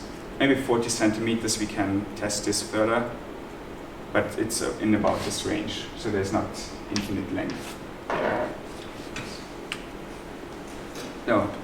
Now to our PCB stack. It looks pretty much the same as in the beginning of the design. So we have, just on top we have an I/O board with many connectors because you couldn't fit all the connectors on the sensor and main PCB and power PCB. This is our battery layer, or our battery layers. We can just extend to how many we need. And to the placement of the PCB stack. So our PCB stack fits inside of the steel beams quite perfectly in diagonal, which makes it a lot easier to access all the connectors here on these sides.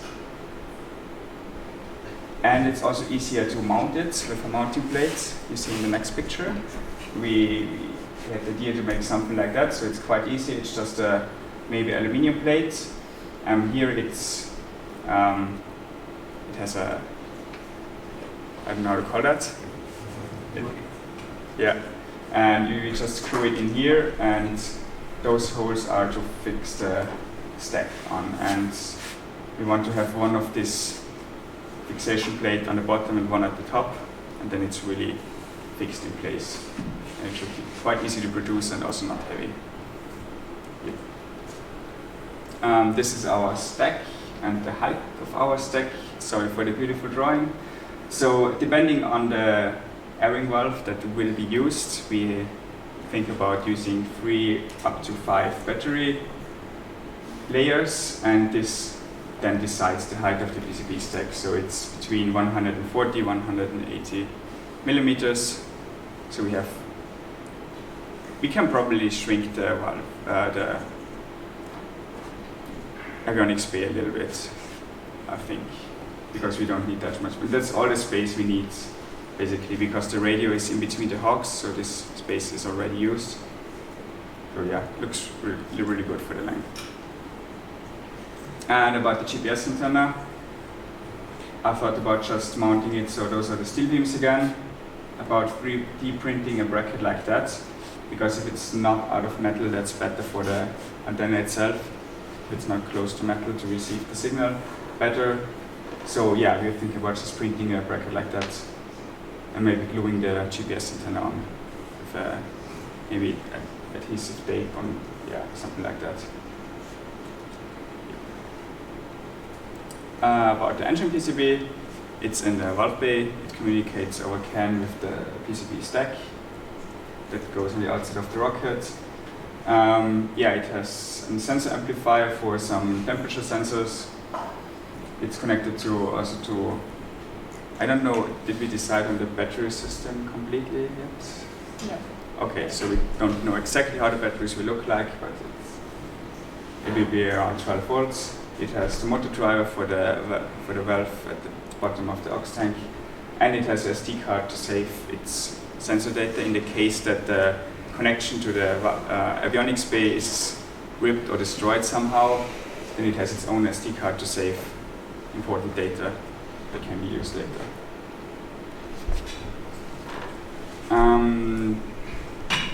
This is also now more interesting to the electronic guys in your systems.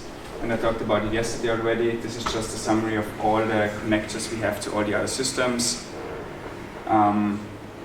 Should I go through it again?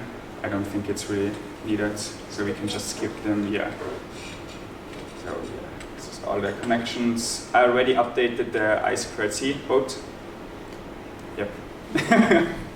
Okay. Skip this one, is it? Yeah, that's pretty much talked about it. The only thing is the connectors are not decided yet. Inge is onto it, but of course it will be connectors that apply to the rules. And it doesn't really matter for the PCB design because they all have the same pin distance of 2.5 millimeters. So that's, yeah, we don't need this for now. Yeah, we also have the black box.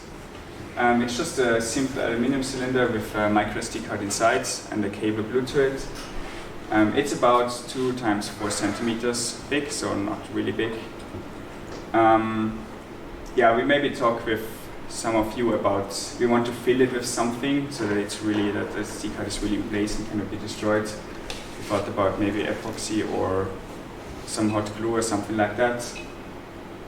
And in the next picture you can see how we thought about mounting it. We would just like to screw it onto one of the steel beams where we have space. It doesn't really matter where it is, and it should be quite easy to mount. About the arming, so we have one physical arming key for the avionics bay and one extra arming key for the valve bay PCB, so they both have to turn on. And then the rocket runs through the fill states, and after the fill states are finished, we can arm it and fire it from mission control. This is a detailed overview about the states. I think it's all, I talked about it yesterday more in detail. I think it's not needed now, so we can skip that. Also the code structure is, for most of you, not interesting. So, yeah. And this is our cost and risk matrix. And I have really good news. In a late night session yesterday, I've managed to get the canvas working, so we know now that it works for sure, which was the last really critical thing. in the design. So I updated the cost matrix, and now the risk and cost matrix now. We look really good. So the only thing we didn't test yet is the IMU, but then there's not much that can go wrong. So if it's correctly connected to the microcontroller, then it maybe is some work, but it cannot not work.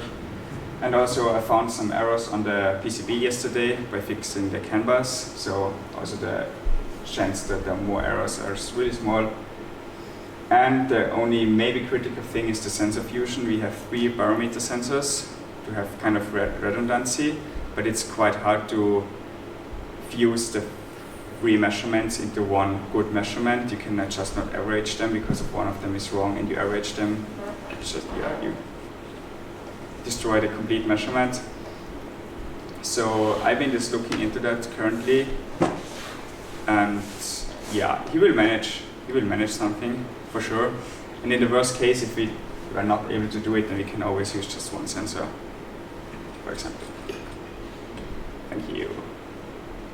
Ah, yeah, and this is this was a note that I forgot in there. Because when you go back here,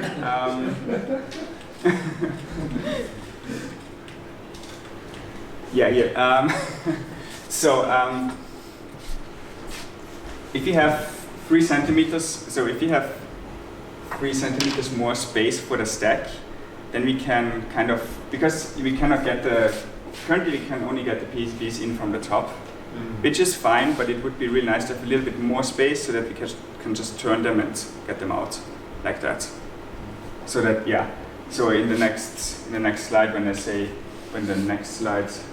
we have 140 to 180, if we have kind of 3 centimeters more, then we are way more flexible when we build the rockets. And I think we have the space for that.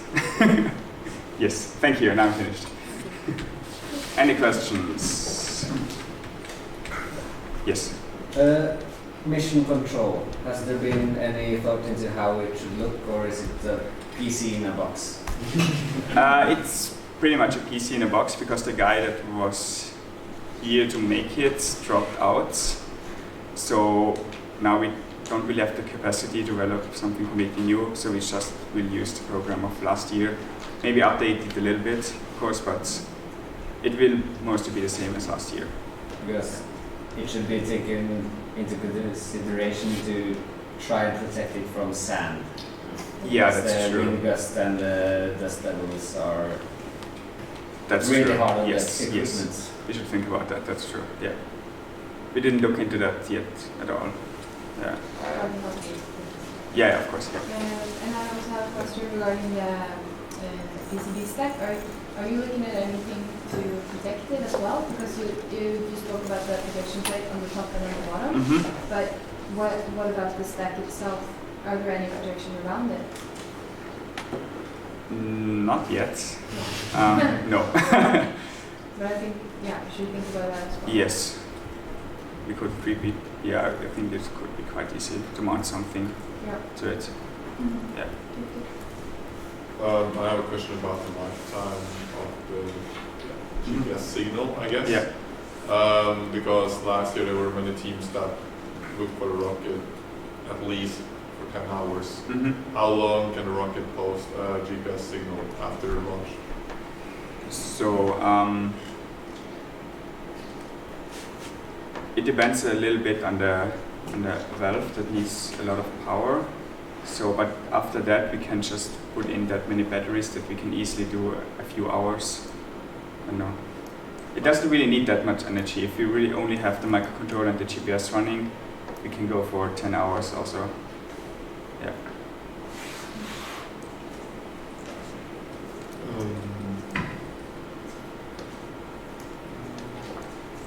Yeah, I had a question about the cables running to the payload and the mount bay. Yeah. Slide 154. You mentioned there are only 2 canvas cables. What's the data transfer rate about on those? Are they fast enough to transfer all the data? Yeah, it's really fast. So canvas so that the STM32 can do up to 1 megabit per second. Through those cables? Through those cables. We have to do some more testing, so we didn't test the full length and everything, but this shouldn't be like 1 Mbit. It's designed for pretty much those things, like it's used in cars and planes and everything, so it's quite robust. So we think we can reach this speed. I also have a question about the radio setup. Multiple places it's mentioned that the upper temperature is 40 degrees. How are you thinking about handling that in the desert where ambient temperature is easily 40 degrees, and if you have it in the sun, even more? Especially then thinking about ground station that doesn't come with a fan as far as I know. How are you thinking about, because we are then bordering the upper limit, what it's rated for? That's true. I also heard about those temperature ranges yesterday, the first time. So, yeah, we should definitely think about something. Maybe we can just, in the ground station, we could simply add the cooling fan, for example. And the rocket itself, like the radios, have cooling fans. Yeah, but yeah, we will look into that for sure, because we will have maybe 50 degrees there. Yeah.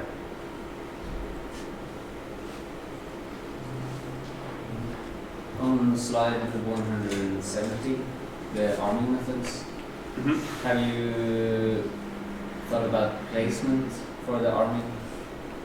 I think especially if the arming is going to happen after it's placed on the rail, and it's 4 meters in the air, it can be difficult to reach. Yes, that's true. So if, yeah, we can, in the worst case, you have to put both arming switches on the bottom, so in the valve bay. That would be probably reachable. Yeah. It really depends on how long the rocket will be at the end and how we want to do it. Yeah. Kind of a follow-up, not relevant if you're not arming from the valve bay, but how are you planning on like protecting the wires that are running on the outside? Can we just thinking about the tape or device, so using thick wires with a thick isolation, and then maybe putting a tape onto it, something like that. Okay. Yeah. Yeah, because I was just thinking about handling. We often have the rocket in this like crib. So if the wires came between the crib and the rocket, then yeah. But we know where this crib is, yeah. So we can put the wires on the other side. Yeah. So just without mark, I guess. Yes, we keep it in our minds. I have a question about the black box. Are you considering only one, or how many, like, of these black boxes? Currently we're considering one, because we have one micro SD card on the stack already. That's the one we will usually use. So this is only the backup already. And then we have 2 SD cards, which I think is enough.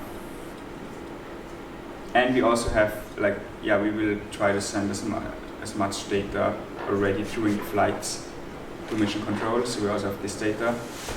It's just we don't know how big the data throughput will be at the end when the rocket is really far away. And if we can send all the data together, probably we can only send every second sensor measuring or something like that. So yeah, we will have data for sure through the radio, and then we have 2 micro SD cards on board. And we even have the 3rd micro SD card in the engine bay now, so we have only the engine data. And the engine data, but it's also on the black box. If the CAN bus is working, it's not destroyed somehow. So yeah. We decided it's enough for data integrity, but if you want more, we can add more.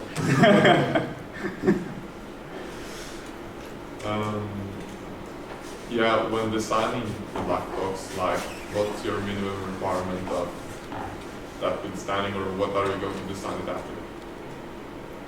That's a really good question. We don't have any real goals in mind. Maybe we can talk with Era about it. but I think I really like if you use a, I don't know, 5mm aluminium tube filled with something, it can withstand pretty much everything. Yeah.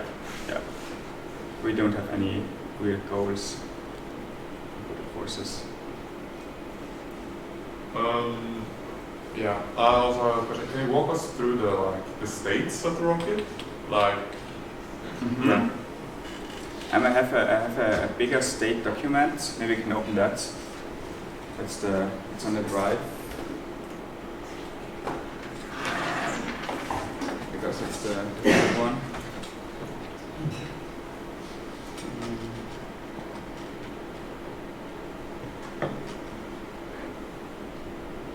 Okay, I'll find it. Oh, is it? Oh, that's 19. 20.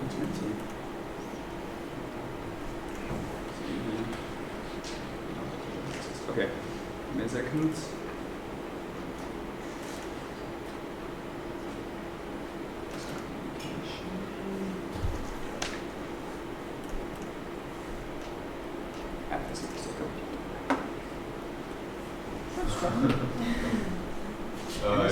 You can turn up the zoom in. Oh, no. Yeah. Wait, but this was longer. Point.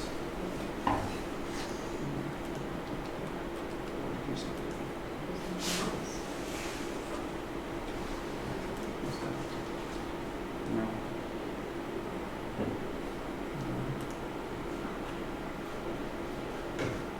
Because there's no feeling with the rest is.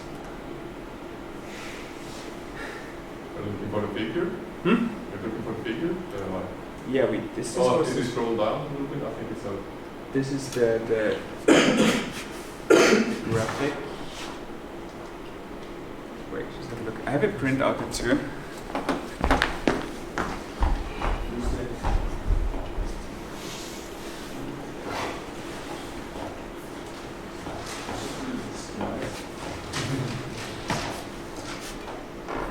Because this is long, we have all the states in here. And it's somewhere on the drive. And I thought it was this document. But was it split up into? Ah, yeah, this is okay. Now I got it. Yeah, this is split up now. So, okay. So these are all the states here. Yeah, it makes sense now. Okay, so when the rocket is powered on, we have the idle state. And after the idle state, it goes into the pre-fill state. Then we do the filling of the rocket. Yeah, post fill, and then we have ignite, burn out, but it's also here. This is the launch state. This was changed. I'm confused now, I'm sorry.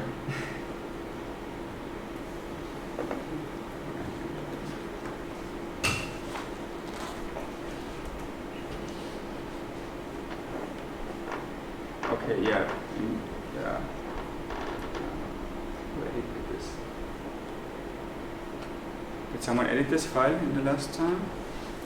I don't know how it works anymore. Because what we had before. Isn't the graphic in the presentation sufficient? Yeah, we can use this one. Yeah, let's use this one. It's a simpler version. So we start with it also doesn't have the filling state, but that's fine. So we start with the idle state.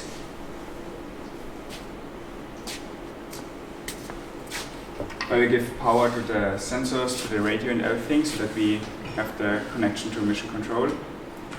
From there we can do the filling and overview the filling and everything. After it's filled, we can arm the rocket and put it into the arm state. From there it only needs one press to ignite the rocket or scrap the launch. When we scrap the launch, it's the water launch, then we allow the rocket to dump all the oxygen. If we launch the rocket, then we go to the next slide. where we launch the rocket and ignite the engine until the burnout. After the engine burnout, we're in the cruise phase where the rocket just flies up with its speed.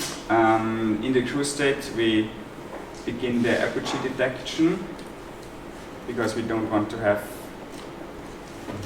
the apogee detection or the apogee when the motor is still on.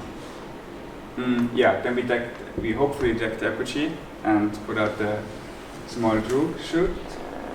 Then we measure the altitude again until we are below 470 meters, I think is the rule. Yes, to open the main chute. And we can always, when the engine is running, we can always go into the aborted flight state where it instantly starts the apogee detection to also be able, to also have the apogee detection if there's something with the motor, for example, so we don't have this really strict order of states. Yeah, and after we open the main chute, we wait until the rocket is landed. We can measure this really easily with the barometer, with the GPS. If we don't fall anymore, we have landed, and then we try to turn off as many systems as possible to only have GPS and radio running and send home the position of the rocket. So we can monitor all the states from the mission control? Yes, they will be sent home. Is there a document somewhere where the values for entering and exiting each state is? Is it the same document that you showed, or is that updated? It is not completely updated, and it's also I can talk with both about it. I think it's not completely decided, like the apogee detection and stuff like that. It's not completely decided yet, so we just don't have those things. And also, engine burnout is engine burnout. Yeah. So there is the state transitions are in the document, but just apogee is detected, we go in the next state, but not how it's done exactly. Yeah. That's still to be decided. And I also saw from the graphic that there was something about air handling. I saw that boarding flight, like turning on the engine and stuff like that. What are your actions if an error occurs? It depends on when the error occurs, of course. Okay, so if the error happens during when the engine is on, for example, and the error suggests that we should turn it off. So about the states itself, we have to talk to all the systems to really know what they should do, and it's also the systems should also the systems can program the important stuff in the FSM themselves, like both does with the apogee detection and all the states around the recovery. So that's not really, we give them the framework and then they program chute deployment and this stuff. Yeah, that's the current plan. And also they also have to decide what happens on which error and how to handle it. What's the smartest thing to do? One more question. The antenna had a capacity of 15 megabytes per second. And is that enough to get all the data we need during flights, or do you have a priority list of what is being sent to mission control? Our rough estimates estimate that it's easily enough because we don't have to have so much data. For example, the barometer, doesn't make sense to get a barometer data 100 times per second. We'll maybe do that for the accelerometer and the gyroscope to have a really exact flight path. But then we have the barometers, we have some temperature sensors, which we can also read quite slowly, like once per second or 10 times per second even. And we have the GPS once per second. And that's pretty much all the data we have. And the video is in there, of course, but the video just runs with a lower priority. So the 15 Mbit is easy enough for our sensor data, and everything that's left is used for video. But that's handled by the radio.